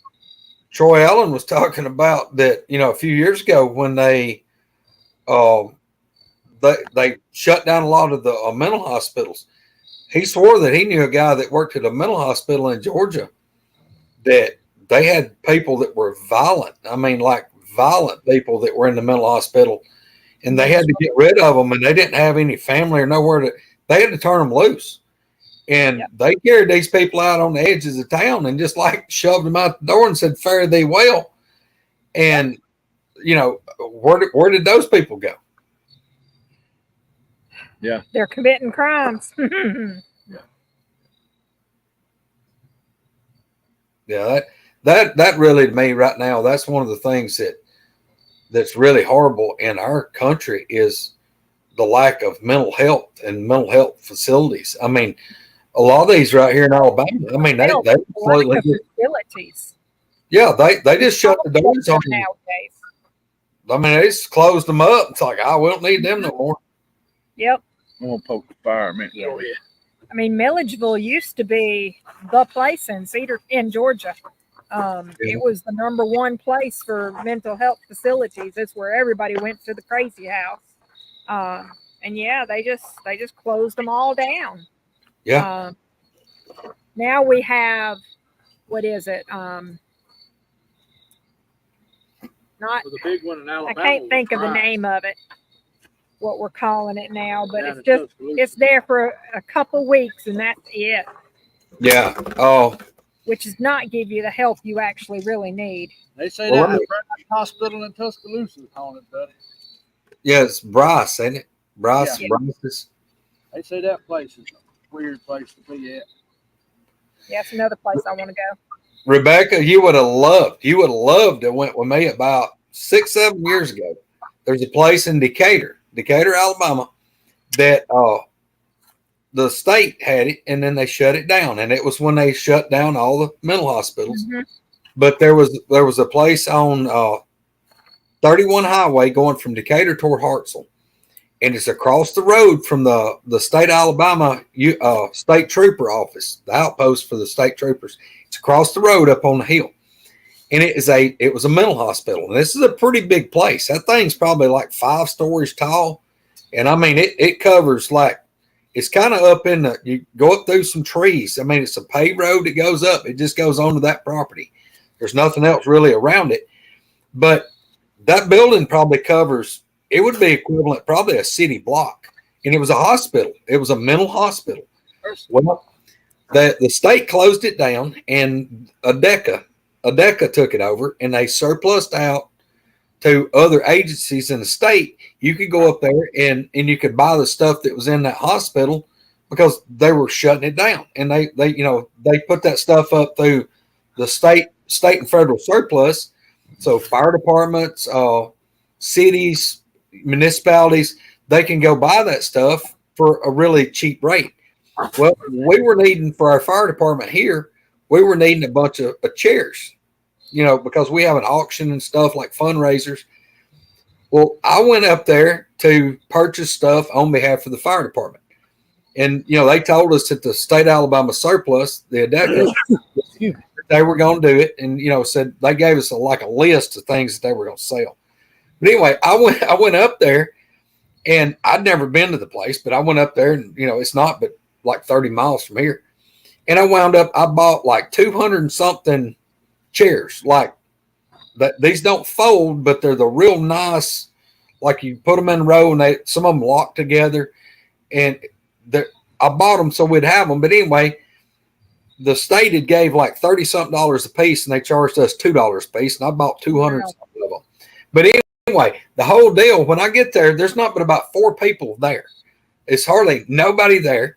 And they were like handing me a piece of paper, and it had like floor number 1 or ground floor, floor 2, floor 3, so on. And it had different rooms that all this stuff was going to be for sale. And you just walk around and look at it. If you saw something you wanted, you wrote it down, and you tell them, hey, I want this. And they'd bill you for it, and then it's up to you to haul it out. Well, my goofy self goes plundering up through there, and I'm up on this like a whole floor, like 3rd floor by my old self. And I'm plundering around this damn deserted hospital / asylum. And I'm like, oh my God. I started getting the creep, my hair standing out. And, I got to total back down there where there's some more living folks. But we got to looking around at this place. And one of the guys that was working there for the state, he went back up to get some stuff that I told him we wanted. And we go in this one big office. And there was a safe sitting there, a big security safe. And this thing was about, it was like 36-inch cube, so a 3-foot cube. And the thing weighed like 2,800 pounds. It was an antique safe in an office. And I guess that's where the president of the whole place or whatever it was for the mental hospital. And on the front of that safe, it was painted, hand painted. And it had a picture of the building painted on the door of this safe. And it across the top, it said state of Alabama. It was like Decatur something, but it was a tuberculosis sanatorium. That's what that thing was originally built for. It was a sanatorium where if you got tuberculosis, that's where they put you. And I get thinking, oh my God, there's no telling it to people that's died in this damn building. And it's like, whoa. And they asked me, said, we'll see this safe. Well, it would have been great because they didn't want but $200 for this antique safe. But I was like, how'd they get it in here? He's like, what? I said, it won't go through a door. There's no door that this thing will go through to get it out of this room. It ain't happening. We would have had to cut like 10 inches out of a door to get it into the hall. And then I was like, well, dude, it says right here on the safe that weighs like 2,800 pounds. How are we going to get it down 3 stories? He's like, well, we'll just shove it in the elevator. I said, dude, that elevator has a little tag and it says 1,800 pound maximum. He's like, well, we're going down. We ain't going up. I said, we'll just shove it in there. I said, what if the cable don't hold? He said, well, it'll go to the lobby and stop. No. He's like, I said, well, if we push it off in the elevator, if the floor holds, I said, somebody got to step in there and mash the button to make it go down. I said, dude, he said, well, we'll just reach in. I said, what if you reach in there and the cable breaks? It's going to cut you in half. He said, I will get it down. But y'all, for the life of me, I don't know how they got that thing up there and got it in the building I mean, you think about a 3-foot cube box that weighed 2,800 pounds. That's as much as a small car. But I'd love to have had the thing. It would have been cool to have had, but I couldn't figure out how to get it out of there. But yeah. Yeah, they probably built the hospital around it. They may have. I got to wondering about that if when they were building the hospital, if they didn't set it up with a crane. And they probably built up as they went. They may have. But I'm telling you, the whole time I was there, even with that other guy walking around with me, you talking about your spidey senses tingling. My God, I wouldn't have stayed in that place overnight by myself for $1 million. I would have loved it. Nope. Now I want to go. I don't know. Now I want to go. But Hey, it's sad that Hey, Lanita. Hey, everybody that's come in. it's sad that what's been going on with the mental health in this country, and we're probably going to see a lot more of it. I hate to say that, but we're going to probably see a big upswing in it. Yeah. And these people don't have nowhere to go no more. I mean, a lot of the families cannot take care of them. I mean, they try, but it's hard to handle folks like that. And it's just like the Alzheimer's and all that. It's on the rise, and which they think that's aluminum based from all this aluminum we're ingesting all the time and food. So. Well, that's why I don't have anything. It's aluminum skillets, pots, pans. Pretty much everything I use now is either stainless steel or I love cast iron. Cast iron's king. So and they've got me spooked out about even using one. I had some really nice, expensive. That was that non-stick line stuff. Yes, I mean that. And the more you read about that stuff's like eating cyanide. Yep. I mean, and I look, I saw Chad Black in here. Chad Spencer was dogging him about the using the metal spatula and stuff on. Look, Erica's right. Whether Spencer wants to admit it or not, Erica's correct. You're not supposed to use metal utensils in that. Nope, because you're scraping off bits of whatever it is and eating it. Yeah, it's not good. There, poor old Erica, she's just looking out for him. And hey, Spencer, I thought he's gonna cry. Miss Diane, I don't have a man cave. You may be talking about Greg there. That's tin. That's got iron in it. It's not aluminum. Yeah. Yep. That's just this is roofing metal. Yes. I hope within a couple of weeks I'll be able to scoot out just a little bit. And then back here, right here, matter of fact, where I'm sitting, the reason this is on the wall is it's wood behind it, but there's wood and then there's a layer of sheetrock. And then I put this wood this metal because there'll be a wood heater sitting right here. Yeah. Oh yeah, that'd be nice. Yeah, that's why this corner is this way. I got to move my big deer head, but I can leave all the metal signs and stuff. Yeah. But yeah, I've got a cast iron wood heater. It's gonna sit right here, and then the pipe will go out the wall right up here. So hope y'all bear with me. I just haven't went and bought the pipe, put it out yet. There you go. Did you find your old stove to put in, or? It's one that's in Dad's barn. It's a nice one. It's all cast iron. It's not real huge, but it ought to run me out of this place. So it'll be and it's one of those, Mark. It's got the 2 doors on it. That's got the little bit of glass where you can see the fire burning. Oh, that'd be good. And then I'll be able to have the air adjustment where I can choke it down where the wood will last a while. That'd be good. Can you cook on top of that one? Yeah, you could cook on it and everything. Can't remember the name of it, but Dad bought the thing from a guy that, gosh, it's been in his barn about 10 years. And then about a year and a half before Dad died, he told me, he said, you need to get that darn heater, do something with it. I just hadn't, since I've been broke up with this foot, I can't tote it. It's going to take probably 3 to 4 men to tote the thing. Yeah. But yeah, hopefully within about 2 weeks, it's going to be sitting right here. They'll get you a good set of hand trucks too, a good sturdy pair. Yeah. And if you don't have enough help, holler at me. Me and Rebecca will run up and help get it in or whatever. Yeah. I'm not going to go just straight through the roof. I got a nice metal roof, and anytime you poke a hole through a metal roof or any roof, one of these days it's going to leak. If I go out the wall, just go up, elbow, and go out, and then elbow, I'd rather go through the walls I had through the roof. Yep. Oh yeah. Anytime you mess with the Yep, roof, I agree. you're taking a chance on creating a leak. Ain't no doubt about it. So. Yeah.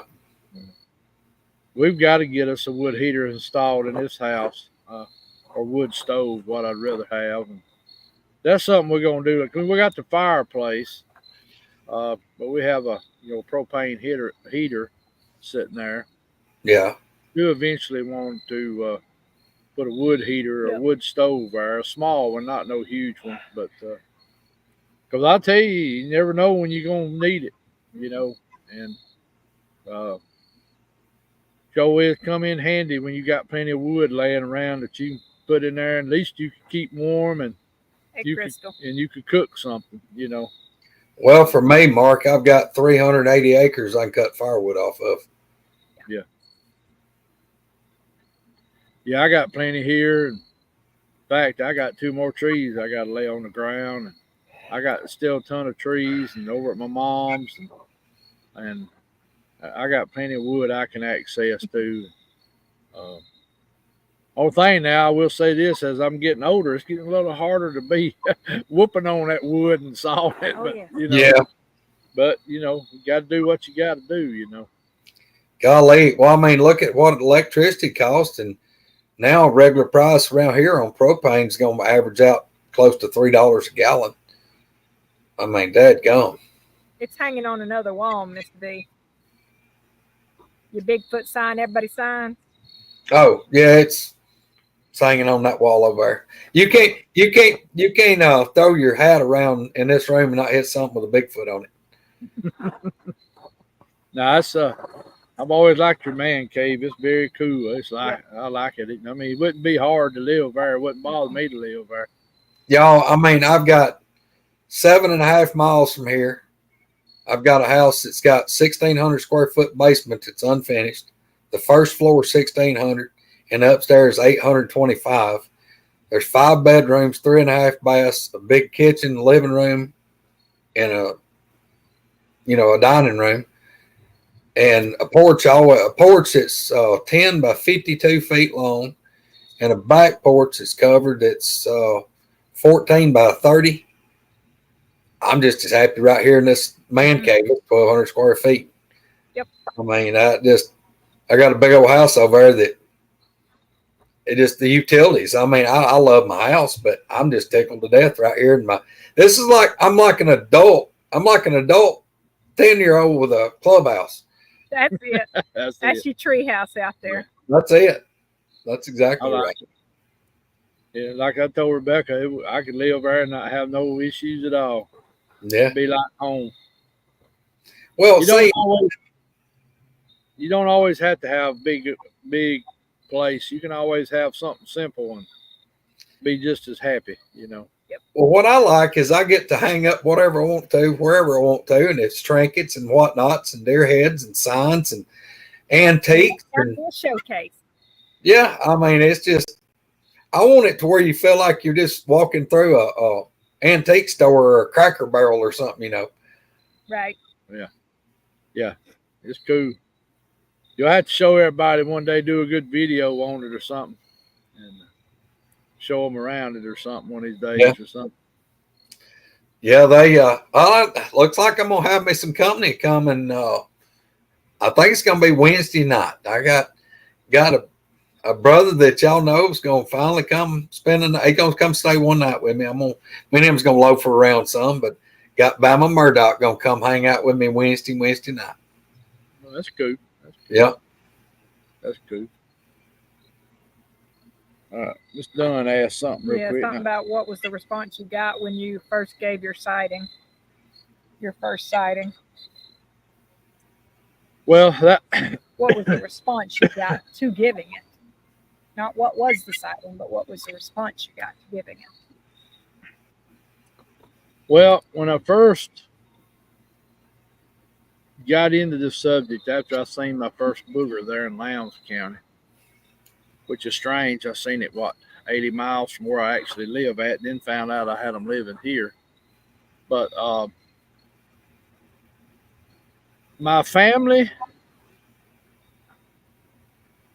actually was pretty supportive of it because they had also experienced different things in their lifetime and heard things, so they didn't doubt it. And of course, they knew who I was and knew I didn't make up stuff, so they knew I seen something. Some of my friends, some of them kind of wanted to poke fun at first, and then they really realized how serious I was about it, and they kind of backed off real quick. And they said basically the same thing. They said if Mark's serious about something, something went on, he's seen something, something's going on for real.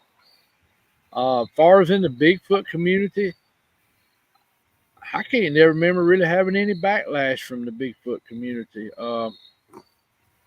Everybody was always very supportive, uh, very friendly. I mean, I've only ever had a run in with one person. We all know who that is, but I think he's had a run in with just about everybody. But in this part of the country, you know who I'm talking about, Greg. So, Oh yeah. So, but I mean, the responses were real good. And of course, that was in 2007, which was almost 20 years ago, where Bigfoot wasn't talked about a whole lot. And of course, a few years later, it really, I guess, got more interest in it.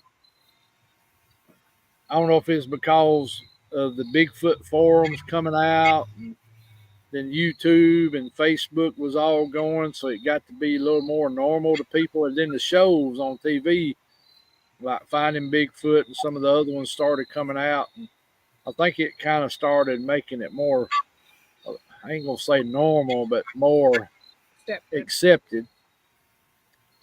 But what about you, Greg? How did people, how did your family and some of your friends and stuff react when you first started talking about this? Well, it was really tough for me to talk to anybody about it for a pretty good long time. But with me, one thing that helped me a lot was right out of the gate. My daddy was right there with me hunting, me and him, and he was experiencing a lot of the same stuff I was because we was hunting 250 yards apart. I'd hear the tree knocks, he'd hear them. If they were closer to him, he heard them. I still heard them. He heard the whoops, the whistles, the grunts, the growls. He got glimpses of stuff. And then, Dad finally saw one. He saw it. He stepped across the opening in front of him, probably 50 yards, 45, 50 yards.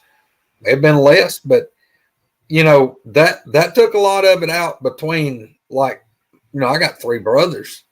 And one of them, he kind of wanted to chuckle about it and, kind of give me a little grief one day. And my daddy cleared his throat, looked over. He said, "You need to be quiet." I said, "You don't know what you're talking about." He said, "What your brother's telling you is what's happened." I said, "I've been there with him."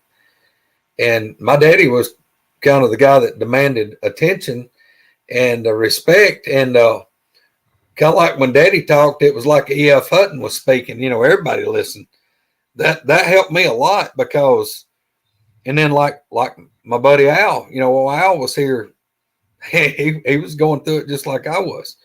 And, I was hunting over there more than they were, but, that's the reason I had more encounters than they did. I mean, I just had more time in the woods. And, that helped me more than anything to have somebody that was experiencing it with me. That took a lot of did I really hear that, or, did that just happen? When you come out of the woods and they're going, "God dang, that shit was loud, wasn't it?" I'm like, "Yeah, did you hear it?" Like, "Hell yeah, it was right on top of you." Yeah, it kind of freaked me out. And, or that, like one follow me out. Well, next time or two was there, do them the same way. And, my cousin really didn't know that there was anything there when we started, we developed that land. And by developed it, I just took a dozer and went over there and cleared out the old logging roads and pushed out the bedding ground where they loaded the logs and made 2 green fields. But yeah, my cousin, he was, over the years, he talked about, people talk about they'd seen something or heard something. in this area, but not really there. But, within just a few miles of here. And then people would talk about, somebody saw something across the road. But about the time that I started having the problems down there, and really when I started hunting that land, there was a guy that was a night watchman at a mobile home plant. Long about the time we started hunting that, he was coming across the bridge right here and hit what they call the curves. From where I'm sitting, it's a quarter of a mile. From right here, it's a quarter of a mile. That guy went to church with us. That guy come around the curve in his little S10 pickup going home about 4 o'clock in the morning. Went in one curve and made the next one. And there was one like squatted, said it was squatted down like on the side of the road. When his lights hit it, the thing stood up and strided across the road and went in the woods. And this old guy he was probably 60 years old. Hunted and fished his whole life. Now I'm talking about the man loved to deer hunt. He quail hunted like crazy. And when he wasn't in the woods doing that, he had a fishing rod in his hand. Well liked. I mean, everybody in the community thought the world of the guy. But that guy went home. He drove about probably 9 miles to his house from right here. He went home, went in the house, got his shotgun and loaded it with buckshot, made sure the doors was locked. I'm talking about freaked him out, scared him to death. And he wouldn't talk about it for a while. And then he finally confided in one of his buddies and then talked to somebody else. And then it kind of got out. And then one of them said something to me about it. And, but yeah, that happened right here. And there's been a lot of people's had sightings right here. I'm talking about a quarter of a mile from where I'm sitting. And like once I couldn't just open up and talk to people about it because for a long time, I couldn't even though I was having all that stuff happen, I couldn't explain it. I hadn't saw one. Now I had plotted and planned and trying to figure out and make 2 and 2 come out to 4, but I still hadn't saw one. And I was still holding on to it's got to be something else. That can't be what this is. This got to be something else. But me looking at the evidence, looking at what we heard, what we did see, this is what it's got to be. But I was still fighting in my own mind, admitting that this had to be what it was. I mean, it was just like I was straddling a tightrope. And then January the 29th of 2009, when I finally did see one, it was like I had never returned from that side of going, that's what it is. That's when everything changed totally for me that day. So. Well,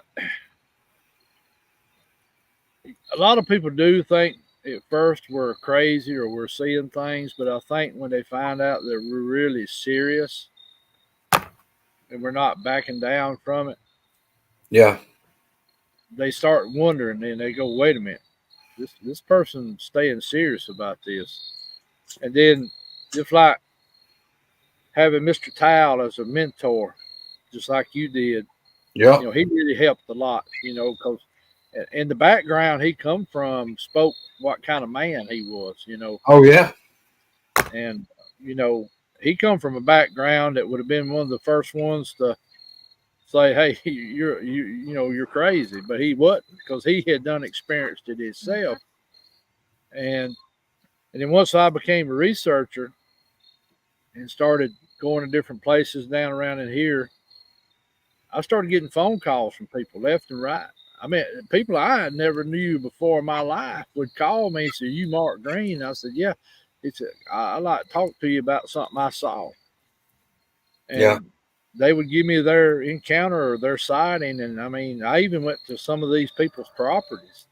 And yes, they were boogers there. I mean, we were fighting the tracks. We were hearing them. Sometimes we'd get a glimpse of them. And when you having a CEO of a company in Alabama that calls you, that lives in Birmingham on the Cahaba River, and it used to be in Liberty Park, one of the subdivisions up there, a gated subdivision that you have to have they had a security guard. When you have her call you and talk to you, saying, sir, I have what I think is Bigfoot coming up in my yard at night, because they're catching them on camera, they're seeing them, and you go to their property, which is $1 million homes. There's 9 or 10 of them in that little community, and they're all $1 million houses. Porsches and Mercedes parked in the driveway. People's got plenty of money, and you walk out in their backyard and you're finding footprints, and then you hear boogers at night right behind their house down there on the Cahaba River screaming and hollering. And I mean, 459 not but a couple of miles away from Interstate 459. So they for somebody of that caliber, not saying they're better than none of us, but what I'm saying, they're high up in a company to call you, or a judge that calls you. Or a judge that calls you. Yeah. Or a lawyer, or a doctor, or a policeman. People that, there's a businessman here in Sylacauga, well known in this town, that gave me his encounter. Of course, he don't want me to tell who he is, and I never will. I'll keep that with me. He owns a well-known company here, very successful company, and he's the one that seen the booger in downtown Sylacauga at 12 o'clock midnight down in the creek bed when he was walking home when he was in high school from McDonald's, when he went to work at McDonald's, during high school, and happened to look off in the creek, and there's a Bigfoot standing there looking right up in him. Downtown Sylacauga, right there where Walmart and everything was, there was a booger right there, Mm-hmm. I had a couple of law enforcement said something to me one day, kind of poking at me about, I heard you thought you saw Bigfoot and wanting to prod at me about it. And by the time that cleared their mouth, there was another officer there that had a bunch of rank to him. This guy was way on up in rank, law enforcement, had been doing it for years. He told him, he said, y'all don't need to be picking about something y'all don't know nothing about. He said, I've seen one myself. And this guy was the head of a joint county drug task force. And I was like, what? He goes, yeah. And then he goes to tell me later about his sighting, and he was within 5 miles of where I'm sitting. He's a federal campground. He was patrolling in the campground, and there's 2 loops in the campground. And one loop was where they had been putting everybody, and then the other loop, they didn't really have nobody on it. Well, he rode down in his patrol car when he was a county deputy and made the loop where all the people were, and then come out and then went down and made the other loop where there wasn't hardly anybody at, just riding late one night. And he said he came around through that lower part of the campground, said he'd come around a curve. So when his headlights swung across this camp spot, he said there was 2 big red eyes about that big. And so they were 7 foot or better off the ground, just glowing. Flips his headlights on bright, and this Bigfoot, 8 foot or better, covered in hair, head to toe, dark colored, said it's just standing there by this pine tree, just standing there facing him. He's like less than 30 yards from it. It's just standing there. He stops. He's just sitting there looking at it. And said the thing stands there, and they stare at each other for 15, 20 seconds. So the thing just turned around, took a couple, 3 steps, and just like faded into the thicket. And he said, I just sat there looking at it. And he said, then it dawned on me, the way the thing was going, it was just like a swag and then up a hill to the other part of the campground. He said, oh shit, that thing is going back to where all the people are. So he romps the car and takes off and goes up and goes in that other loop and just kept making circles for a while, looking for it, just slowly going through that part of the campground. He said, I don't know where it went. He said it may have went just 20 yards in the woods and just stopped. He said, but it just turned and walked straight in the woods. And that was in the 1980s when he saw that one. But yeah, you'll have people that they'll never get out and openly. There's no way they're going to get on here and talk. They're not going to get out here in a cafe and bring it up. But Mark, just like you're talking about, I've had people that's come up to me, Dollar General, the grocery store, gas stations, just post office. So, hey, dude, can I talk to you? I'm like, sure. What you got? What? Can we talk outside? I'm like, yeah. I'll be out there in a minute. Let me pay for my stuff. Get out there to my truck. I'll be like, what you got going on? And I'm thinking they're going to rat on somebody about stealing something or peddling dope or some type of criminal activity, and they'll be like looking around and seeing if there's anybody watching. Man, somebody told me you knew something about Bigfoot. And then instantly I know where this conversation's going. I'll be like, yeah, no, pretty good bit about it. Why? Well, man, and then they're still like looking around. Like, man, I saw something. You did? Yeah. Well, where'd you see it? And then I'll just keep talking to them, and then I'll get the story out of them. And it's like you can see a relief on them, just like wash over them. Like, shit, I told him, and he didn't make fun of me. He didn't laugh. He didn't grin. And I tell him, I said, look, I've been dealing with them for years. Yeah, I've seen them too. Look, I know what you're talking about. And they're like, how come nobody knows about these things? And my reply to that is, look, there's a bunch of people know about them. It's just people are afraid to be ridiculed. The reason it's not out in the open and talked about. And they're like, God dang, what I need to do? I'm like, well, depends on, here's your situation. This is the advice I give you. This is the way I would handle it. And it's been everything you can think of that I've, people seen. Oh, I don't know, but that's, Mark, I'll keep talking about Tal Bronco for years, as long as I can draw a breath, because I'll never be able to pay him back for what he did for me.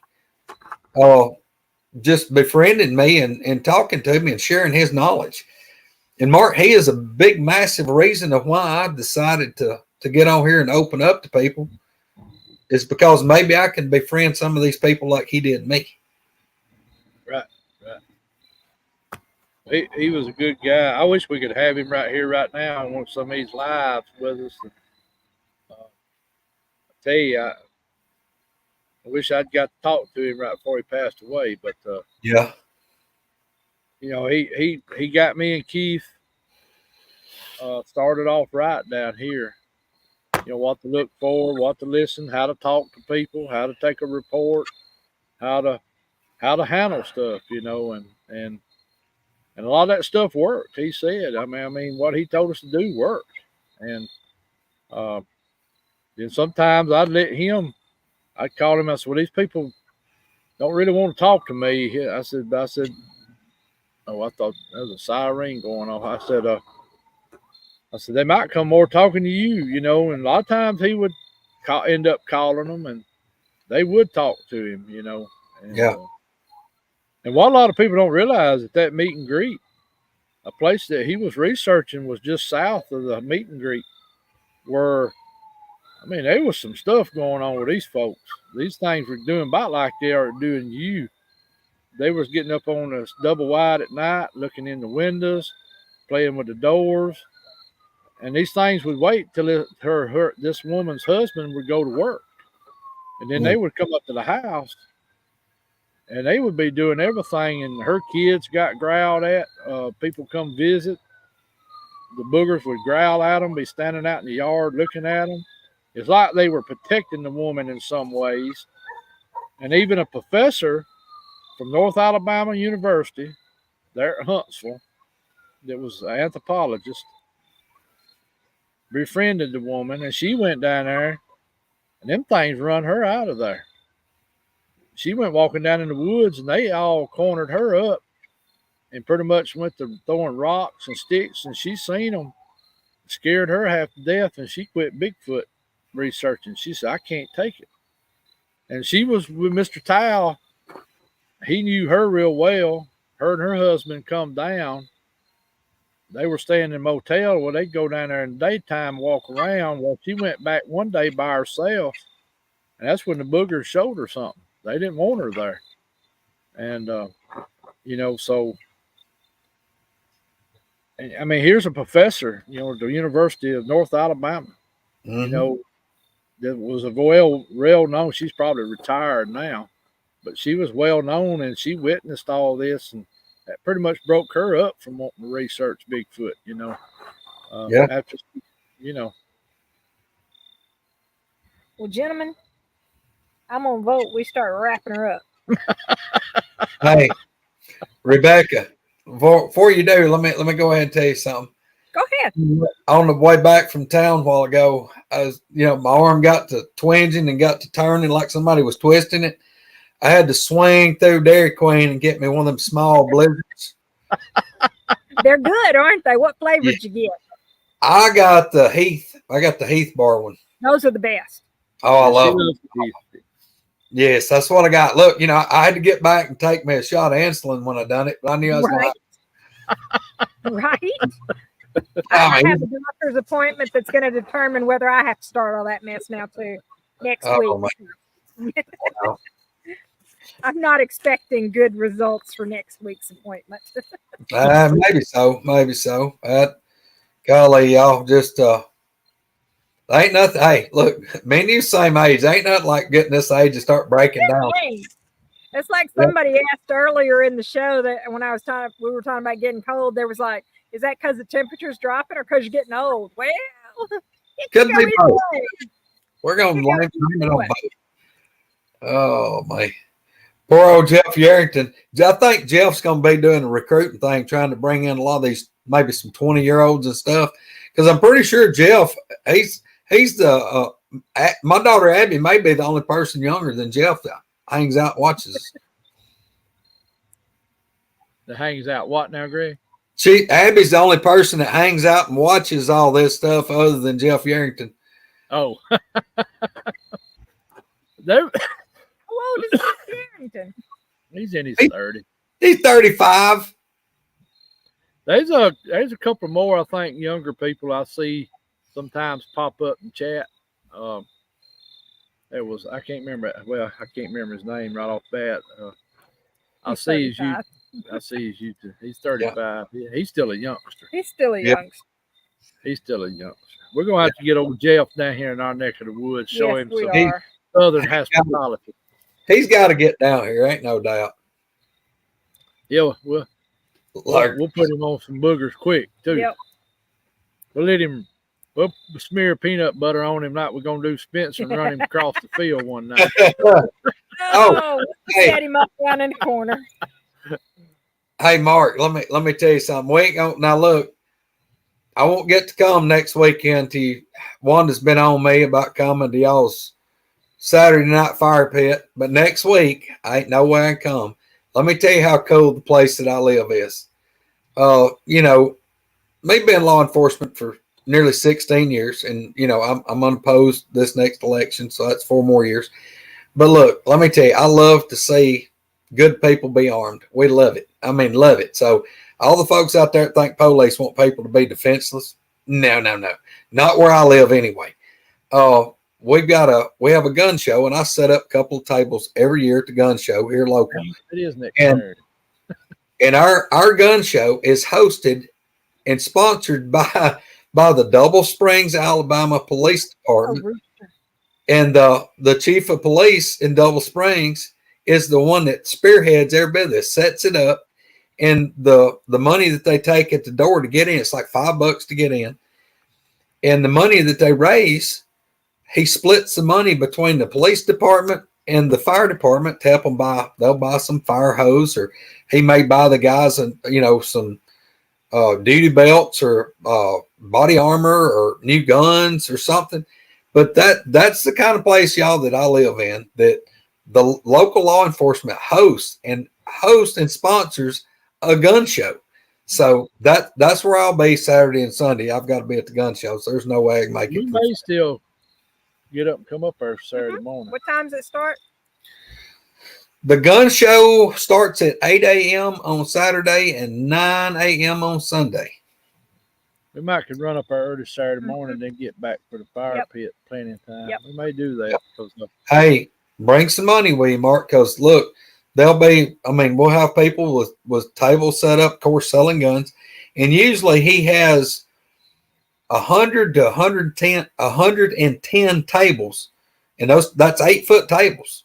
So we're talking 800 feet of running footage of tables with guns lined up, or 880, depends on how many sales. I hadn't asked him this year, but I always get 2 tables, and I sell a lot of pocket knives and stuff. I don't really carry guns, but now there's a lot of people that bring guns in from, to swap and buy and sell and trade and stuff.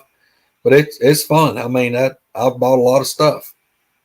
We'll have to Yeah, I remember that. And I was thinking for some reason it was the next weekend, but you're right, it is next weekend. But that me and her Yep. might run up early Saturday morning for a couple of hours. And Yeah, that'd that be ain't, that great. ain't a bad drive. Well, maybe y'all can make it for the Christmas. Oh, I've done had my life threatened if we didn't make it to Christmas. One was gonna beat me. So you had two of them after you, huh? Michelle, that is in Double Springs, Alabama. That is in Winston County, Alabama, city of Double Springs. And it's in the old National Guard Armory building, which the city of Double Springs now owns. And it's called the Double Springs Municipal Building. But it's on Highway 195 South in Double Springs, about a mile and a half from the red light. That'd be off 278 there. It'll be off of 195. Oh, 195. You go, if you're on 278, you turn on Highway 195 going from Double Springs toward Jasper. And it's from the red light, the intersection there. It's about a mile, maybe a mile and a quarter. Okay. Well, we got any prayer requests tonight to do? Throw them in chat real quick. And One named Shayna. Shayna? Yes, it's spelled Seana, but it's pronounced Shayna. I noticed somebody said put Mr. Dale Boswell on. And Terry Allen. Yeah. Man, I had so much fun meeting Mr. Dale. Golly, I've talked to him back and forth, messaged him for a long time, but never been able to meet him in person. Y'all had a ball meeting Mr. Dale. Love Mr. Dale. I heard he might get to come here next Saturday night. Oh, really?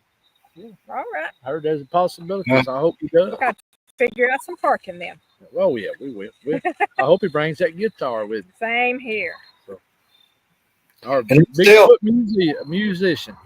And I'm still going to tell everybody that didn't make it to the meet and greet, they missed out on the picking and the grinning and Mr. Dale. And then you had, golly, what about Paul singing? And then what about Billy? Golly.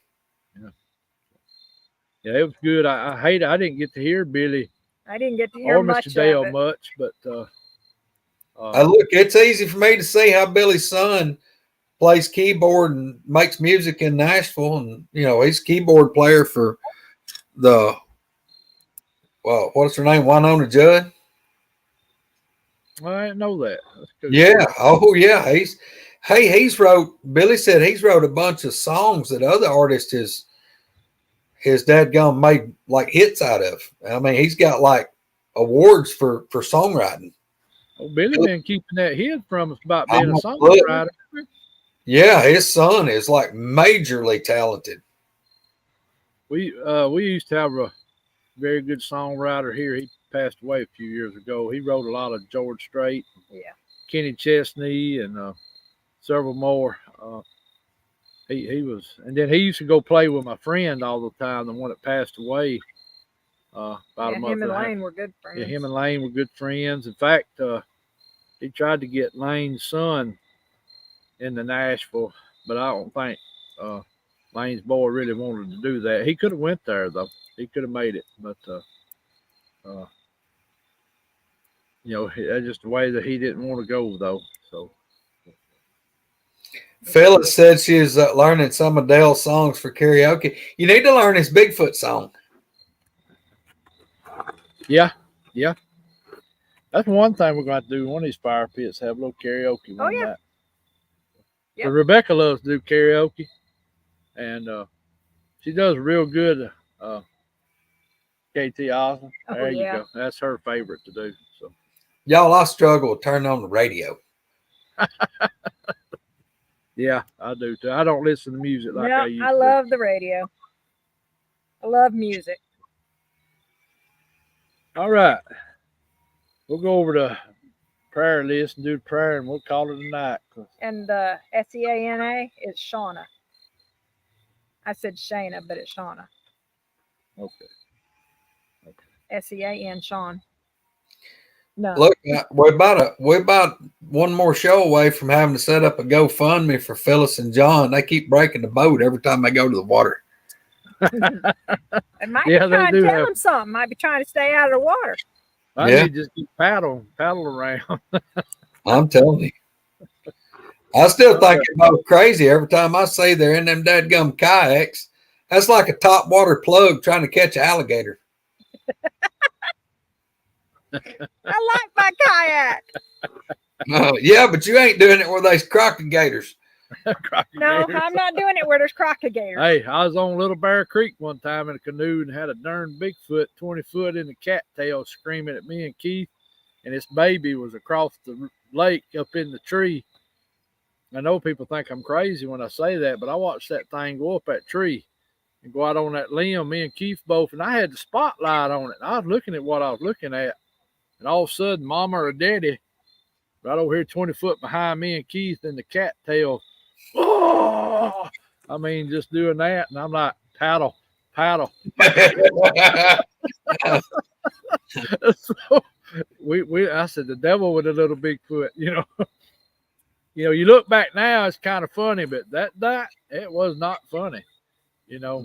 And I get down there to Pat Rance and them. I said, man, y'all went off and left us, and we had one in the tree, and we had Mom and Daddy in the cattails. I mean, I think it was coming out in the lake with us, and because you can see the cattails parting, and you can see the waves coming out. And I told Keith, go to paddling, you know. And we got on down, but it never come out. You know, it would just quit hollering at us. And that's where all of us need to go camp one of these days, over at Little Bear Creek. That place has got some boogers at it. That'd be dandy with me. That ain't about 25 miles from me. Yeah, that's a pretty place too. Real pretty. All right, let's see here. Hope I pronounced some of these names right here. I can't. Who is that there? We have a Robert on here from last week, a Ross, and Miss Bobby's brother, Michael X's nephew Jackson, Miss Debbie Meadows, Timothy Rohn's brother Kevin, Jasmine Crystal's daughter, Mr. Gary Spikes, Miss DD, Miss CD, which Miss CD was in here tonight. I hope she's doing a little better. And who's this? Oh, Katie's grandboys, Miss Bonnie, and Mr. Dale Broswell, Mr. Terry Allen, Shana. That's right. I did pronounce that right. Shauna. Excuse me, Shauna. And I know there's a lot more people and Mr. Michelle David Powell's dad. Yeah, Michelle Powell's dad, David Hughes and his mom and dad. Mr. Gene, y'all pray for Mr. Gene. He was down for our last fire pit, and last weekend he was supposed to meet up with me and Mr. Brian and Mr. Paul and Jeffy. Which y'all may have caught that little live we did. I know you probably couldn't see nothing much, but we were up on a little old river, up kind of not too far from Greg actually. But went up there. It was real peaceful. Had a good time. But keep Jeffy and in y'all's prayers too, and Mr. Cliff. And I don't know if anybody, I know a lot of people had told me that I could take them off the prayer list. So I hope I ain't. Oh, yeah, Christy. Y'all keep Christy. I hadn't heard nothing from her the last few days. And Mark D. And, of course, Greg. Y'all keep Greg in your prayers, too. So, yeah. I go back to the doctor. It's either Tuesday, a week from Tuesday or a week from Wednesday. I got to look on the calendar. It's like November the 4th or 5th or something. So that'll be not this coming week, but the next. They're going to x-ray my foot and tell me what to do from there. So, well, I hope you get a good checkup, Greg. I do too, brother. I mean, hey, look, I sure appreciate all the prayers because I know what prayer can do. Y'all keep Miss Lanita too, y'all in the prayer too. I need to make me out a very better looking list. I've got to do better about that. So, but, you know, and everything. I don't always do as well as I should. Plus, I'm out here trying to read it in the dark, and that ain't helping matters none. So, even though I got that old Coleman lantern going over here, If I missed anybody, please forgive me. And maybe in the comments after the show, send me a comment. Say, hey, Mark, put me on the prayer list for next week, or put me on the prayer list. That way we can pray for you during the week too. And let's see, anything else, babe? I can't think of nothing right offhand. Can't even. But we'll say prayer and we'll get ready to get off here. It is getting after 9 o'clock at night. So Yeah, it's at least time to ride by Dairy Queen. Ride by Dairy Queen. Yeah. All right. Lord, thank you for everything. Thank you for letting us come together tonight. Just to fellowship, cut up, have a good time, and talk about things that we've seen and things that's happening in this world. Thank you for your love, your compassion toward us, your justice, your truth, your hope. Thank you for your son that you sent to this earth thousands of years ago to be our mediator, to make a way back to you, Lord. Thank you for everything he done for us, the suffering on the cross and everything, Lord, for us. Thank you, Lord, for the Holy Spirit that convicts us of our sin and counsels us through life to make better decisions, and dwells inside us to fight off Satan and his bunch, Lord, because that's all they are, is a bunch. Lord, be with all these people that have all kind of problems going on, whatever it may be, Lord. If it be thy will, heal them, comfort them, be with them. We ask this in Jesus' name. Be with us through the rest of this week, this weekend. Take care of everybody. We ask this in the Lord's name. Amen. Amen. Hey, that's what it's about, y'all. I mean, pray for everybody that needs it, and I don't know anybody that really don't need it. I mean, I know lots of people do. We need prayer every day, really. We need to pray for each other every day. No matter if you're sick or not, if nothing but pray that you are protected, because there's stuff trying to attack us left and right every day. Not just physically, but mentally, spiritually. You probably can't see it, but right here, that ink right there. Ephesians 6:10 through 19. Brush the dust off that book, reading. See what that tells you. That's talking about putting on the armor of God, is what that is. Yes, That's important stuff. And we're in some times where you really need to. The other thing, we need to be in prayer for our country big time. Yep. That people make wise decisions. Yep. Make wise decisions, because them decisions can really affect us down the road. Yep. Brother, I enjoyed you coming on with us. And, I'm tickled y'all had me. I mean, I appreciate it. Glad to come on with y'all anytime. Hell, y'all family. I mean, that's what I keep telling these folks. They ain't got no clue. This ain't just friends, it's family. It's family. Oh, it is. It is. I always look, and it's the hand-picked family. I always look forward to whoever I see out of this group. If it ain't nothing but for 5 minutes, I look forward to seeing them. And I wish I could spend more time with everybody, but maybe one of these days we all can. We all get retired. Hey, I'm telling you, that's why. I mean, look, I know I got it. The meat greats take a toll on everybody that sets it up, and it wears you out. But I'll be dadgum, y'all, if I don't love it. I mean, I love it.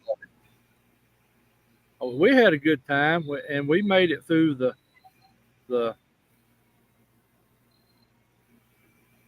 That's what I'm talking about. What you got going on? It sounds like a rooster, but it's not.